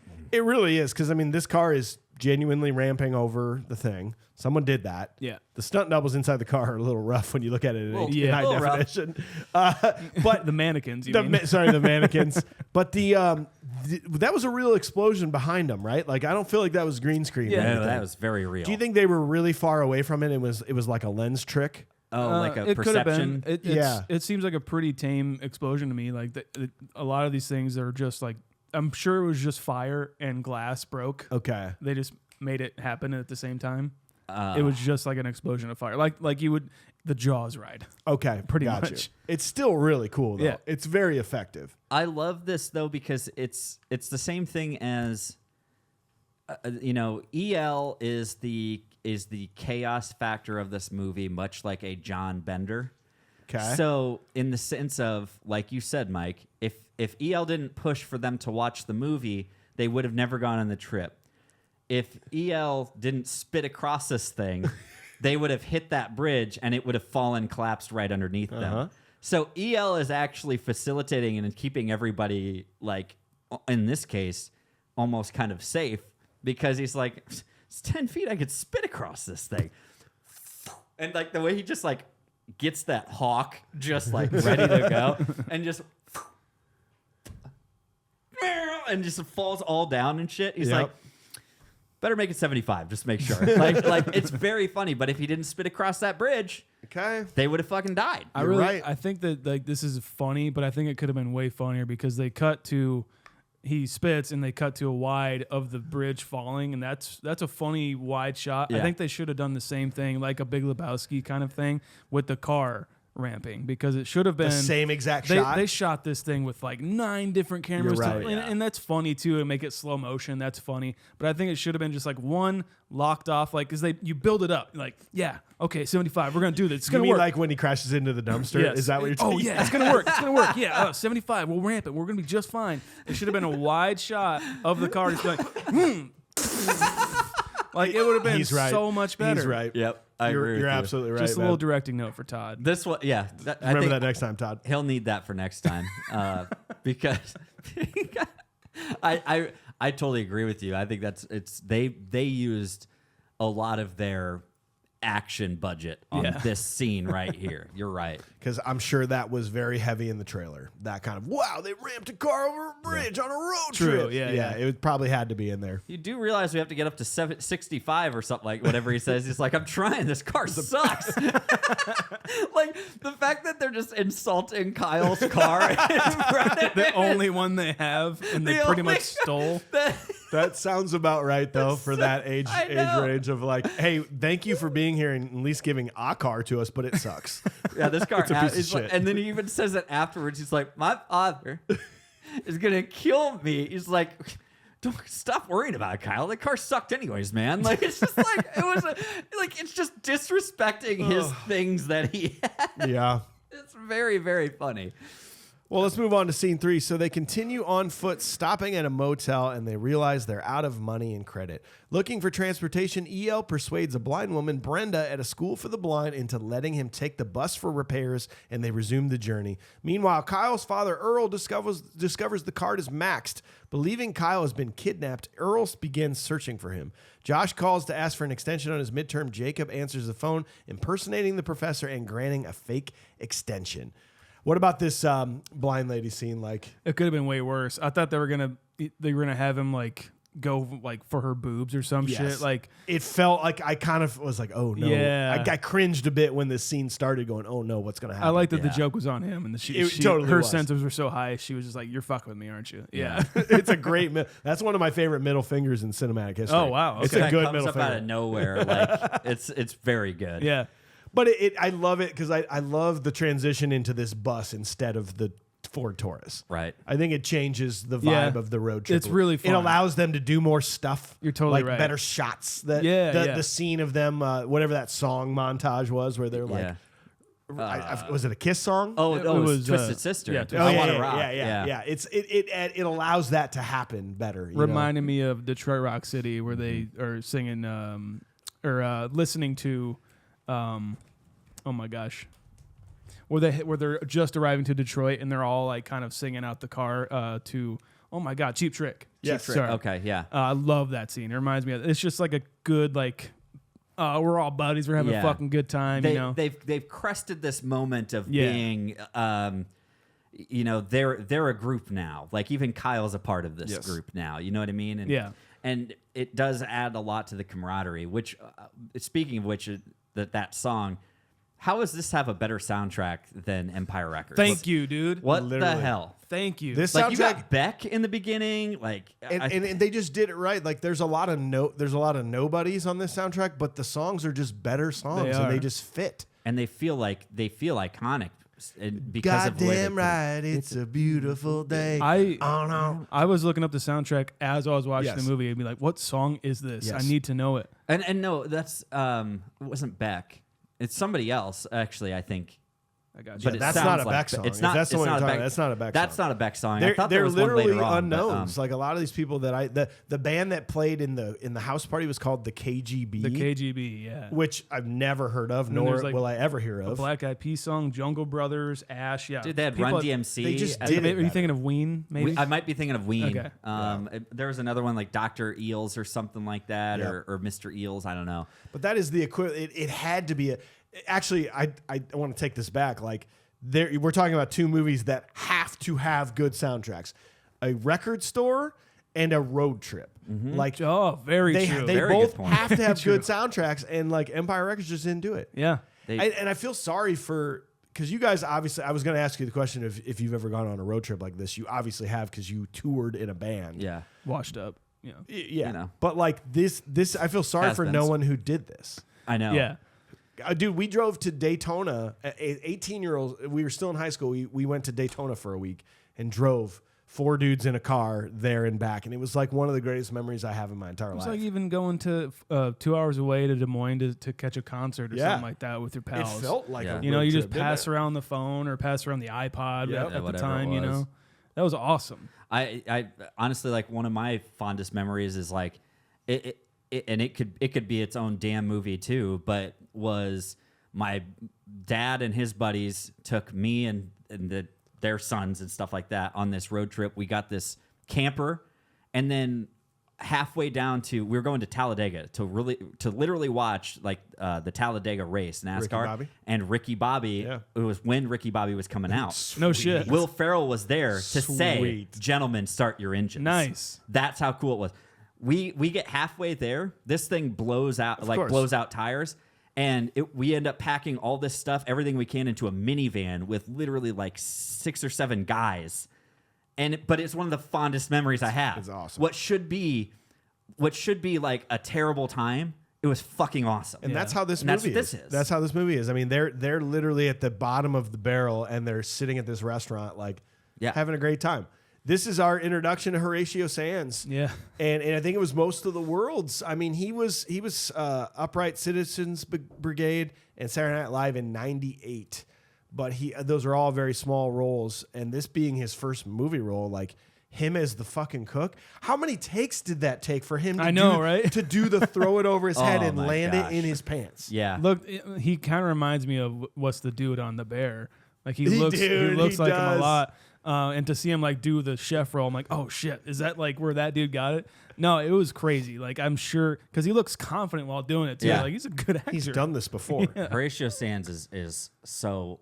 I think he's an underrated performer in general. Yes. But man, that little cameo of him just makes this entire scene perfect. Yeah. If it would have been some grubby guy, like no name guy who like does this, it wouldn't have worked as well. You have a Horatio Sands being the nicest guy. And then just absolutely, literally fucking your French toast. I really like how they were like, oh, he's a nice guy. It's like, he's a nice guy. Nice guy. I think this is Kyle's finest moment. He goes, it's good. It's good. It's good. I think they had to keep redoing. Like, no, give me more. Act more like a little kid. Keep bringing it. Come on, Kyle. Like, it's good. It's good. It's good. I just can't have too much sugar in the morning. You piece I'm of sorry, shit. sir. I said no powdered sugar. I just can't have a lot of I'm sugar. so though. sorry. It's like you're about to drench these in fucking syrup, you bitch. Like, oh, I'm sorry about that, buddy. I'll get that fixed up for you right away. Can we keep going on the cameo train? Yeah, you wanna- It seems Fred Ward, Dude, Fred Fred Ward and Ward. Matt Walsh And Matt all Walsh. being in here. God, yeah, dude. We got to talk about the Jarrett Layoff Confused Breakfast Actor Database here if you want to talk about this. First of all, big props to Jarrett Layoff. This man, the reason we named it after him is he has compiled all the actors in every single movie we've done and rated them by how many's on there. Thank you, Jarrett, for doing God's work here. But it's so cool to refer to. It's awesome. There's no real breakouts in this. I mean, Fred Ward, that's his second. But we have 4 actors that this is their third movie they've done. Sean William Scott, Amy Smart, Anthony Rapp, and Matt Walsh. This is Amy Smart, really? Amy So Smart 3? was, I can tell you what it was. Here, hang on a Just second. Friends. This. Oh man. Amy Smart was Starship Troopers, actually. Oh yeah. Yeah, Oh, remember she was in there? She's her friend in the pilot school. Yeah. Matt Walsh was actually in Role Models. He was in Role Models. He was in Christmas with the Cranks. And Road Trip. Best part about that movie. Thank you. It's like, dude, Matt Walsh saying, if I had to guess, I'd say somebody was murdered and raped here last night. What the hell makes you say that? Just a feeling. Just a feeling. I've been to many crime scenes and just got a feeling. Just a feeling. Don't they say something about there's not any semen? Yeah. We couldn't find It's any like, semen Luckily, no semen yet. yet. I think that says something more about where the car's located at. Yeah. I think they're like, this is butt Turd County. Yeah, Butt Turd County. County, Yeah. Alabama. That happens there a lot. This is poop pushing county. This is where we're at. Well, no. what do you think about Fred Ward being the dad in this? Though? Love it. I mean, he's just amazing, and everything I see him in, he's just like that guy. It's a you great, know? yeah. He's commanding. Every movie he's in, his name is Earl. Like I think it's Earl in Tremors. I'm pretty sure it is. That's crazy. I love that. He's just a man. Like a Marlboro, and to see him in a comedy like this is so much fun. What do you call it when you make a movie about someone where someone else plays that person? Is that a biopic? Mm-hmm. I came to the conclusion that if a biopic is ever made about Fred Ward, John Barenthal has to play him. Yes. Ooh, okay. Like they are. I wanted them to be a father-son thing, like in a Fred Ward passed away though, didn't he? I think he passed away. Oh no! Yeah. Like if they had like a stand your ground type of action movie, Fuck yeah. and it was Fred Ward and John Barenthal. Oh, dude, put it in my veins. I am telling Wouldn't that be you, sick? You can just see Fred Ward throwing a double barrel old shotgun to John Barenthal. And then John Barenthal loading in a couple of rounds. Like, you got it. I will butt chug that movie. I will do it right now. I will watch you do that. I will overdose on that movie. You know what else I'll do? I will turn it into something that can. It's fine. What do you got? All right. I'm Sean.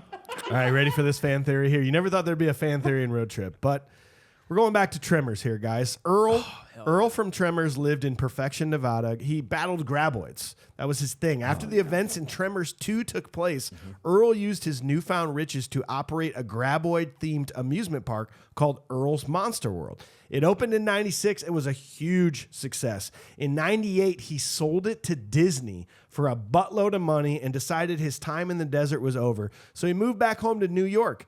The week he got back, he ran into Cookie, his old girlfriend from the early 80s when he lived in New York State. They had a huge blowout fight the night before he moved to Nevada to work on an oil rig, and they hadn't spoken since. It turns out that she got pregnant that night and had a son named Kyle that is Earl's. Out of pride, she refused to never tell Earl, but as he got older, he kept asking who his real father was. Earl was overjoyed to find out he had a son, and him and Cookie reconciled, got back together. He spent the next couple years doing everything he could to get to know his son Kyle and provide for him, but the fact that he'd missed out on the majority of Kyle's life really caused some major conflicts between them. In fact, Kyle didn't have a dad growing up, so he's kind of just a pussy. Like, he doesn't have that man's man in him, so he's been trying to like put this man in him, and Kyle's like, I can't, you know? So he pulls some strings to get Kyle to go into college, gives him a car, gives him credit cards, but it doesn't make their relationship any better. It culminates in Road Trip when Earl finds out that Kyle's credit cards were maxed out and the car was destroyed. Oh, hell yeah, dude. What do you think about that? I like that. Get some man in him. Yeah, I know I said that. We're going to gloss over that. He looked at each other. He just wants to get some man in him. He's just trying to put that man in him, you know? I did do that with my hands, too. I think I moved my hands Get that man in him. Yeah, you know. That's not what I meant. You'd send him off to college, get that man in him, you know? That's not what I meant. Tremors and Road Trip are in the same universe, okay? You're right, I love it. I'm all for it. Well, what about Tremors 3? Technically, he comes back. It says that his last name is Walters. No way, Kyle looks way more like Kevin Bacon. Well, let's move on to scene 4. So, meanwhile, Beth has taken the bus to Boston University because some of the misinformation given from Barry. Beth tells a different Tiffany that she's cheated on him with her boyfriend, and Tiffany trashes her boyfriend's car and beats him up. Along the way, Kyle loses his virginity at a fraternity. Josh and EL raise money making deposits at a sperm bank, and they visit Barry's grandparents. Okay. We didn't mention, sorry, I just want to make mention, we didn't realize how stupid Jacob actually is. And by the way, Jacob goes looking for Beth at Josh's dorm room. Yeah. Like, so that means he must have stopped at hers first. And he's like literally spending his time looking around for Beth, only to go and tell her, haha, your boyfriend's screwed. What an idiot. Why would you do that? Yeah, true. Why didn't you just let this play out? You're an absolute Yeah, dumbass. but remember, take away cell phones. Like, how is she going to get that information to him? True. And like the whole bit of Austin, Massachusetts. This is my favorite joke of the entire movie. That's Austin? really good. Austin, Massachusetts. Are you here for the feeding? Wait, you mean, are you here for the feeding? What? No, It's like it's not till tomorrow. You're early. He's like serious, like you're early. You're gonna have to come back tomorrow. It's not till tomorrow. It's like, where's Josh? He left. Go see his girlfriend. What? Austin, Massachusetts. Do you mean Boston? I don't know. It's like sure. So she goes to Boston, Massachusetts. This whole scene that I read this is probably my favorite part of the movie. For this whole, I think probably mine too. Yeah, I just love when we get to the fraternity. Was it? Yeah. Kai, it's Zai Kai. Zai Kai. So how does Ruben know the code? They don't say. Is it just because he's so smart? He says that he has one. His friend or his old roommate or something. Here taught, it is. Taught him. Here it is. Okay. And he says, he basically says like, I don't see color. Like I don't think about that. I don't think about that. Which actually, that's correct. So his buddy was black. Yeah. And he just never would ever think to be like, oh, well, it's an all black fraternity. Probably Sure. never Okay. gone to the fraternity, Yeah. maybe, or like to the frat house, maybe. I don't think like that. I don't think like, I'm sorry. I don't think like about those things. I like that. Yeah. I didn't think about that. It's almost like when they go here, they set it up to be like a joke that it's it's all black, we're outnumbered, pretty much kind of thing. And then like I do like the bit of they find the hood in his bag, or whatever, and that's the prank. It's a good prank, Which means they had it. but the Which movie means they had it, and which means that they've done this prank to somebody else before. I love that. and that makes me happy. But it goes nowhere. Right. They do it, and he passes out, and then he wakes up, and that's it. Like the movie lost so much momentum as far as like a comedy goes to me. Well, Right? I think the jokes it picks up right after. Yeah. I'm just saying this one was just like, nah. Okay, let's get back to the jokes happened. You know what I mean? The jokes happened while Kyle was passed out. They were all like, "Yeah, it's really funny." Exactly. Like, anytime a white guy comes, we always do this. It was a and they're joke, like, Audi. Yeah, like that. It like picks up immediately after, but it's just like, Yeah. the choice of having him pass out was so weird to me. Yeah. I don't Especially know. on a first time watch, I can see that. Yeah, okay. And it could have been, it's like, it didn't have to be, maybe this is what you're saying, or maybe it's like they didn't have to black out with Kyle. We could have left the joke running while he's passed out. Yeah. Okay, there you go. Like I that like kind of a thing? Yeah, I think so. Okay. Like the omniscience, it took me out. Yeah, I think okay. you're right. And so, and I think this is one of the best scenes, though, is when that they go in there. And again, the most amazing music choice and some of the camera shots of like in front of Kyle, and it's Run DMC. It's tricky. Yeah. And like, this song or this scene actually is maybe the one that resonates with me the most, thinking back to it, that they're just at this dope party. And especially after it's just EL just saying what everybody knows and thinks. It's like, you do realize this is a black fraternity, right? They know you're not a part of this. It's like, yeah, we know. Like, it's very, very funny. But these movies capture it. There's not for every day. It's a joke, Audi. joke. There's not a. If you never, I don't know why. Tell me if I'm crazy. The way that I think about college so much is this, and you see it in movies. This ability to walk into a bar or a party, the Emporium shot, right? Yeah. Of Dick that, first. Walking in dick first through a party where everything's happening. It happens to Josh earlier in the movie. Walks into the party. He's like, "What's up? What's up? Hey, what's up, man? Yeah, give me a drink. Cool." This happens to Kyle in this. Like, that to me is almost a rite of like passage of coolness. Of like, do you get to experience walking into something like that? Yeah. There, like, I will always think fondly on that moment in my, like, walking into a bar and seeing all your friends and the music's loud and you're just like drinking, you fucking top of the world moment, you know? It and is. these movies play so well on that stuff. They do it really well because like all the people that were like, everyone who was in on the joke against him is just like, stoked to hand him a drink. And like you say, he's like one of them now. Yeah. You know, he's one of the crew. He's involved in this. He's in just as deep as they are. And, the other frat guys are like handing drinks. And like, I love that moment. There is that very specific moment where it's all you can hear is the music. But, when he wakes up and he's like, I need a wine cooler. He's like, oh, here, take mine. It's just like straight bourbon. And then like after that, like one of the guys who was sitting next to him is handing him a shot. And he's like, oh no, Kyle. He's like, nah. And he takes that. He's like, I'm not taking any more shots. You can see it on his face. Just him just getting it is this rite of passage, like you say, for Kyle to really be a part of this party. He's got to It feel is. like a cool guy. Yeah. And he does. To be, I guess, like pretentiously philosophical about it is like a party is just like a camaraderie. Camaraderie. Like everyone's trying to have a good time, and so everyone's gonna make sure everyone's having a good time. And if maybe someone seems a little bit into their shell, we'll try to break them out of it a little bit. you Yeah. know? They- maybe they'll be above the joke and then be on top of the world after. They're very much. It's like in parts like laughing with like at him and then laughing with Yes. him. Yeah, You know what I exactly. mean? Like that kind of a thing, and it's very fun to see. Yeah. I love Rhonda. Rhonda's Ron- so Dude, awesome. that's the best. What'd she say? She said, "Let Rhonda handle this, baby." I fucking love She's it. like, she got a condom? Yes, ma'am. She got a condom? He's like, no, well, I bet Tyrese has one or whatever. And he goes, yeah, it's behind the mug on to the right of the Behind thing. the- And he's like, oh, no. He's like- and he just says, "Wow, good guess. Oh, wow. Good guess." It's so good. He's like, I had sex last night with a girl. With the girl. And then they get, and then it's just so good. Yeah, I've had He's sex before with myself. He's like, I mean, I've had sex, just not with a person.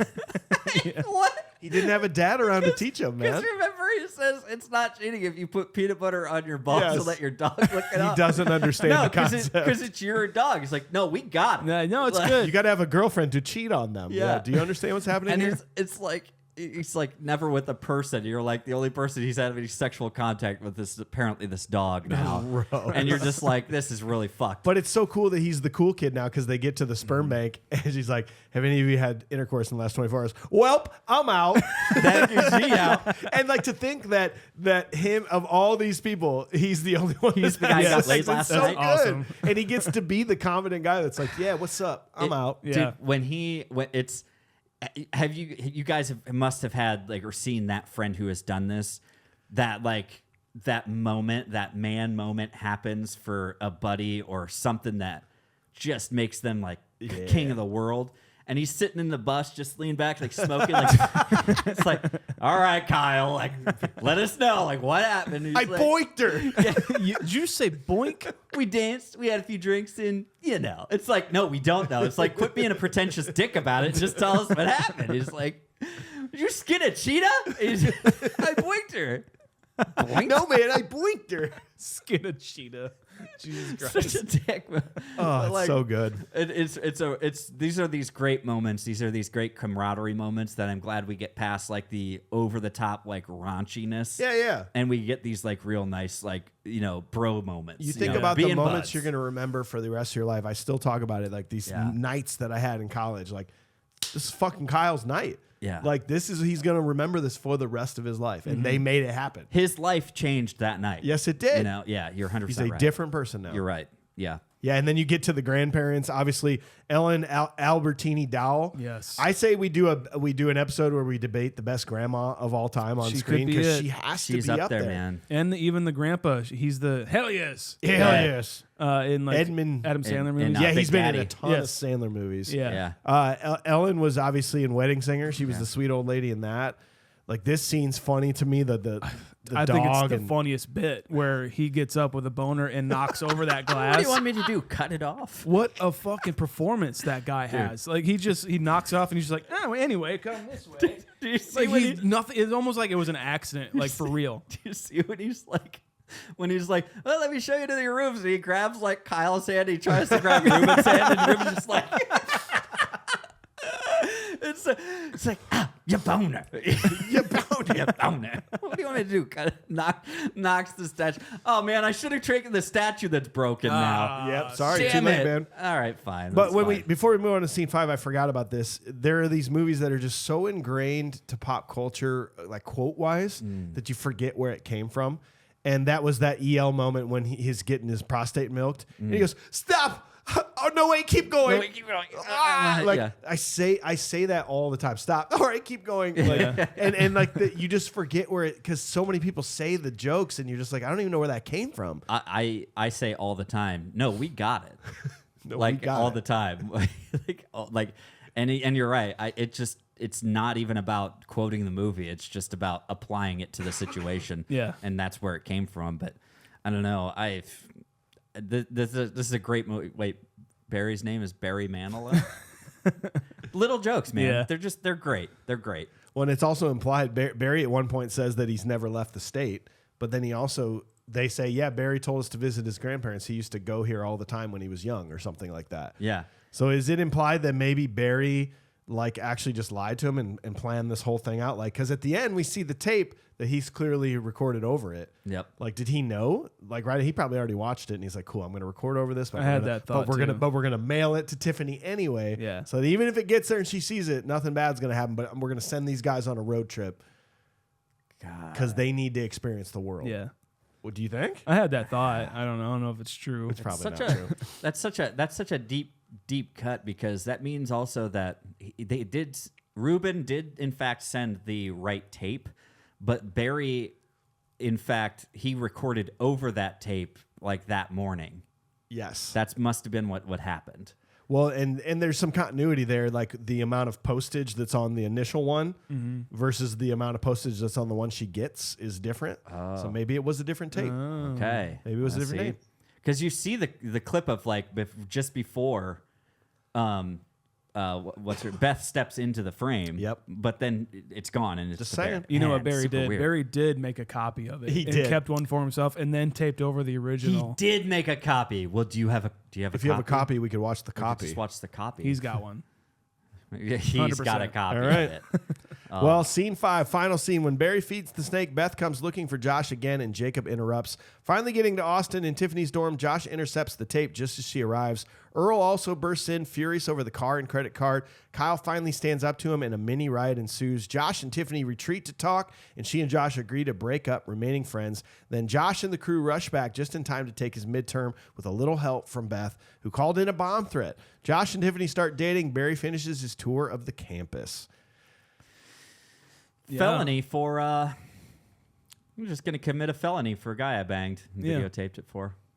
And she doesn't quite understand how it works, right? Because, you know, like I went to college, like let's say, what did they say, 2 hours later? 2 hours later? Yeah. You don't just go back into the class. Like you have other classes. Yeah. They've got other classes to teach. Right. You have other schedules and things you have to do. You can't just resume the class in a Right. test. We're going to have to take this at another day. We're gonna do this thing. Yeah, that wouldn't No, happen. you can't. No, I you have to can't. go. I have to work. We have to search this whole damn school for bombs now. I have to do a midterm at a different building. Yeah. At the time you're trying to do this one, that doesn't work. Yeah. No, they didn't think that out. Or No. she actually thought it out well because Yeah. she's like, cool, it'll be another day. But the movie didn't think it out well, knowing that this is how it works. Right. Well, she You even don't have asked- one class that you take. She even asked him too. Like she's I don't know. She's like, I did good, right? And he's like, yeah, my purchase is paying dividends for sure. Yeah, you were great. $26 got me a I'm bomb so threat. glad I paid $26. $26 got me laid, got me a delay on the midterm, A fun road trip that I'll fun remember for the road rest of my trip. life. I mean, wow. Like, this is great. It'll hopefully bail me out of jail when I'm having sex in a library and I go to jail for that. Yeah, while filming it. While filming it. Yeah. Because there's other people in the background of our library sex tape that we didn't get permission from. No. Yeah. And again, I've been in libraries before and nobody has sex I've in there. never I seen don't anybody think. making out in a library. It seems like an No. unsexy place to Probably do because it. they're pretty good at it. Oh, Think because about I that. haven't seen them. You're Yeah. right. Yeah. It's like a good defenseman is very unnoticeable. You know, Yeah. Okay. that's what they say. Yeah. Okay. I really do love the shot though when he is in Austin and he gets the phone call from Beth and the camera's on his face and it's just the wonder of her in the background opening up the thing and going to put it in there. Because the first time you see it, like hopefully you felt this way, you're like, oh fuck, like turn around, dude, she's Yeah. gonna open the thing. Yeah. But luckily it's not the right tape. But I love that shot of her doing it, like unwrapping it, putting it in there, sitting down, hitting play on it. You see it starts playing in the background. You're like, dude, come This is on. it adds some anxiety to the moment for It does. sure. Yeah. By the way, we didn't talk about Todd Phillips and his creepy feet thing. Are there any guys that are just normal? That guy, Yeah. pretty fucked up. He was the creepy guy in the elevator in The Hangover. He was, hey, I'm here for the gangbang in Old School. He's the foot fetish guy here in this movie. Like, my God. But he had It's like, don't worry about showing your tits because I'm a foot guy. Because I'm gonna actually suck on your foot. It's okay. I'm gonna actually put my. He's basically up there with Tarantino. I was wondering if he was like playing on that or something. You think so? I don't know. He's like, I wrote this scene so that way I could put your toes in my mouth. Now I'm a director. I like feet. I like feet. He had a few movies before this, but this was definitely his big. This was his breakout because then he did Due Date, Old School, All Three Hangovers, The Joker. Wow. It's pretty insane that he went on to that.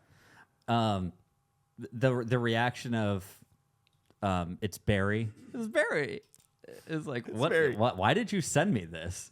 Like after all that, if I were any one of the other guys, I still think I would have been kind of pissed.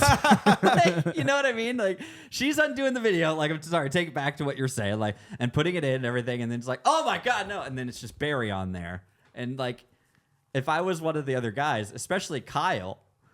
Maybe not after like what happened at the frat house, but if I were Kyle, I'd be like, you got to be shitting me. You mean we still don't get to see the sex tape? Yeah. You mean we went all this way and we still don't get to watch That was it? kind of the idea. This That is we were all going to pretty- get to watch it. We all came down here. In EL's mind, the only way he went, the only reason he went was to be able to watch it. Yeah. And he doesn't even get to anymore. It's bullshit. It's bullshit, man. I think the TA goes out very well. Colton, Iowa. Thanks a lot, Road Trip Yeah, Riders, whatever. for saying a Colton, Iowa. We don't have Colts here. Yeah. No. For Colton, Iowa. Maybe the It's so Hawkeyes, great. but It's so great he died though too. Oh, dude. I'm a big fan of He's that like, ending. he tried to Start a cult. He started a cult and tried to put together a mass suicide, but he drank the Kool-Aid first, and everyone else just kind of changed their minds.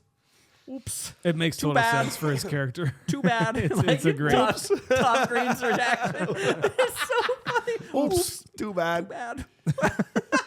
It is great though. I guess this would have just ended kind of with that, but we almost now I'm changing my tune on the Tom Green being the narrator of the story because we kind of need it at the end here, right? Just the well and everything tied up real nicely. And this guy went on to this, and they're still together with that. How many I years think she later was pre-med. do we think this is?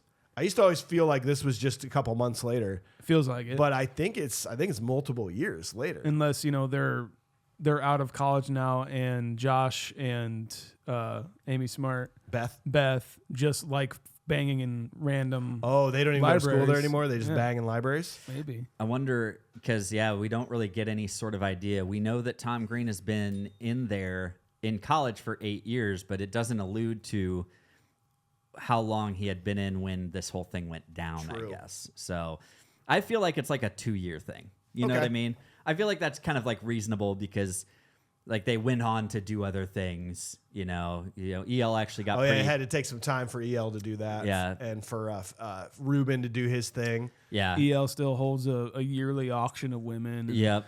Beth and Josh go to it just to support their buddy. You know, It would have taken EL a lot of time to build up to 3 fingers, probably too. Very true. I mean, yeah. let's be honest. That's at least a year. I'd say At you've got to least. have. Yeah. So I don't know, and Ruben became High Times Man of the Year, and he put that all together.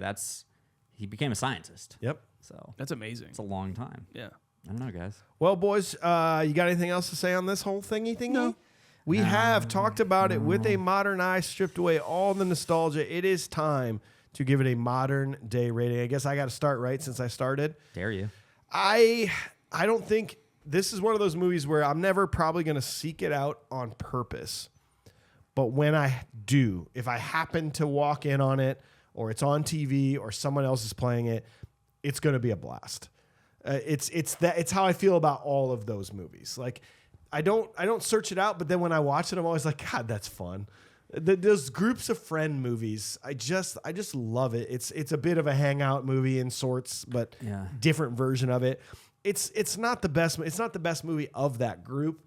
It's not one of the best movies I've ever seen. Yeah. But it is what it is, and I enjoyed this rewatch. I'm glad we did it. I'm gonna be a 6.3. That might sound harsh, but I feel like that's where this movie needs to lie.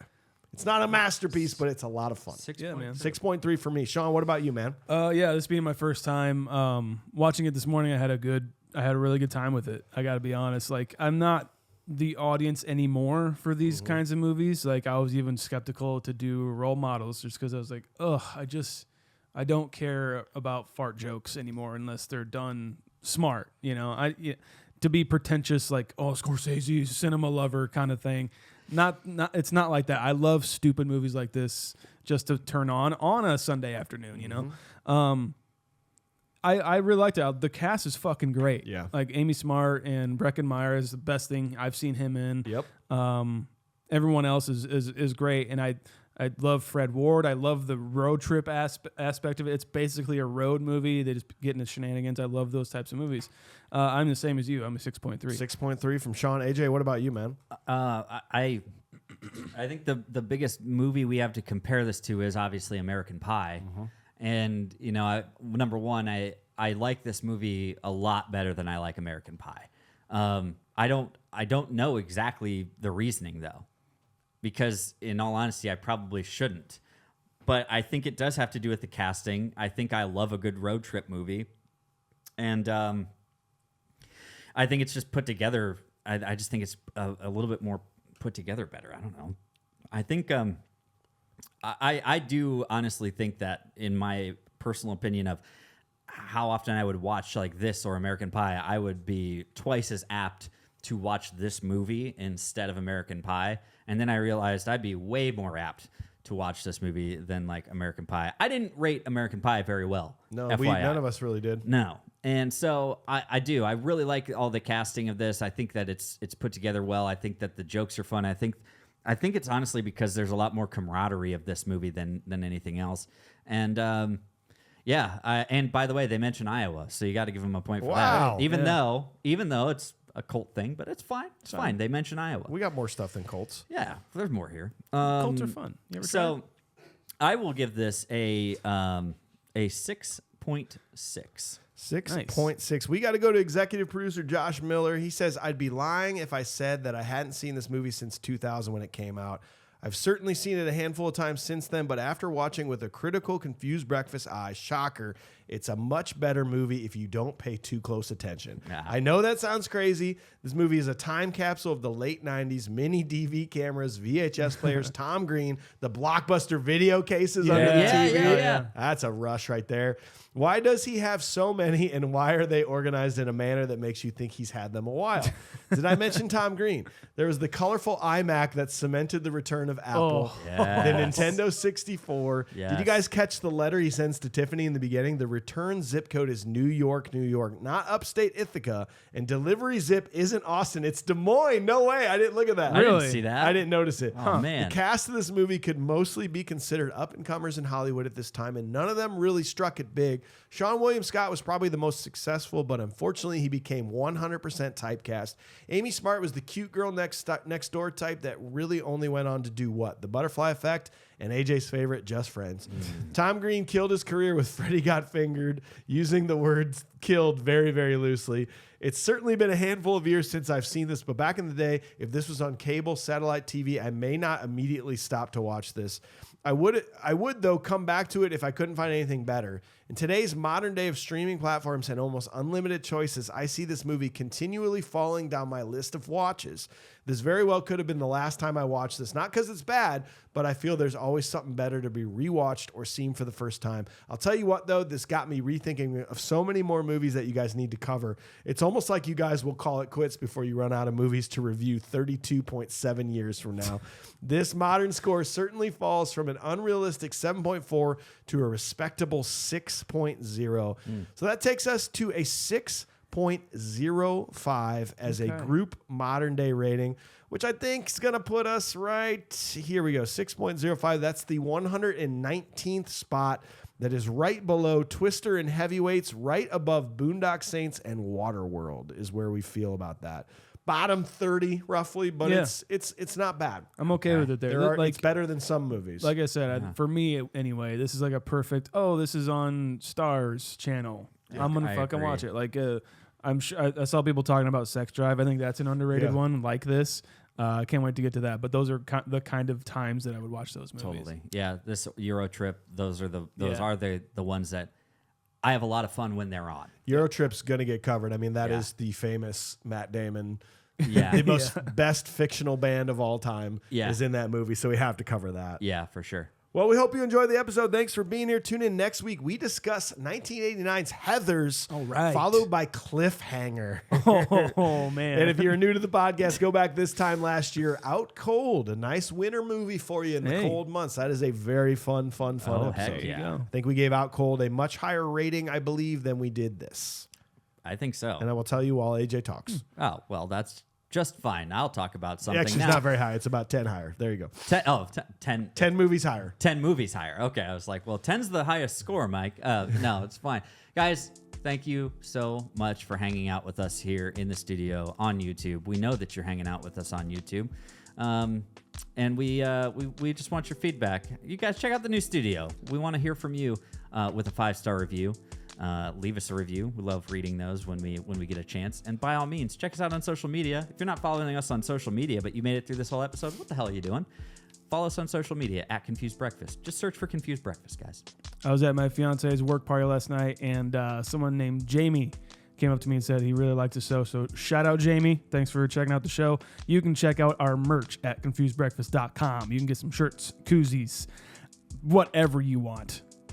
Think of it, we fucking have it.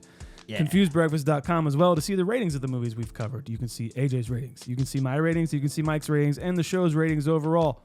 Love you. Goodbye. Speaking of last night, Tabitha of the Deck Diaries podcast and her boyfriend Ben both were like, "You fucking love your podcast." So shout out to those guys. We Right love on. hearing that. It's still a wild thing to hear when somebody random's like, "Hey, I love your podcast." Like, it's still mind blowing. It's really cool. I had a guy named Wade last night come up to me and say, dude, just love the podcast. Like, just want to let you know, like, you know. This is the new segment where you have to find us in public and Yep. come up to us and go, "I love it," and then we'll be like, "What's your name?" And then you'll be like, "Steve," and I'll be like, "Okay, cool. Listen to the next episode, Steve." Yeah. It's a new segment. Just really appreciate that. It's very kind of you to come up and say that to us. So it's really neat. Well, yeah, please support our sponsors, HelloFresh, Cedar Ridge. You can actually sponsor us by going to patreon.com/confusedbreakfast. We are produced by the Upload Media Group in Cedar Rapids, Iowa. We got Craig on the controls. And we're on the Cloud 10 iHeart Podcast Network. Learn more at cloud10.fm. That's it for us. Goodbye. Deuces. Random people sponsor us. Random people. Check it out. God, sponsor us. Iowa Colts sponsor us.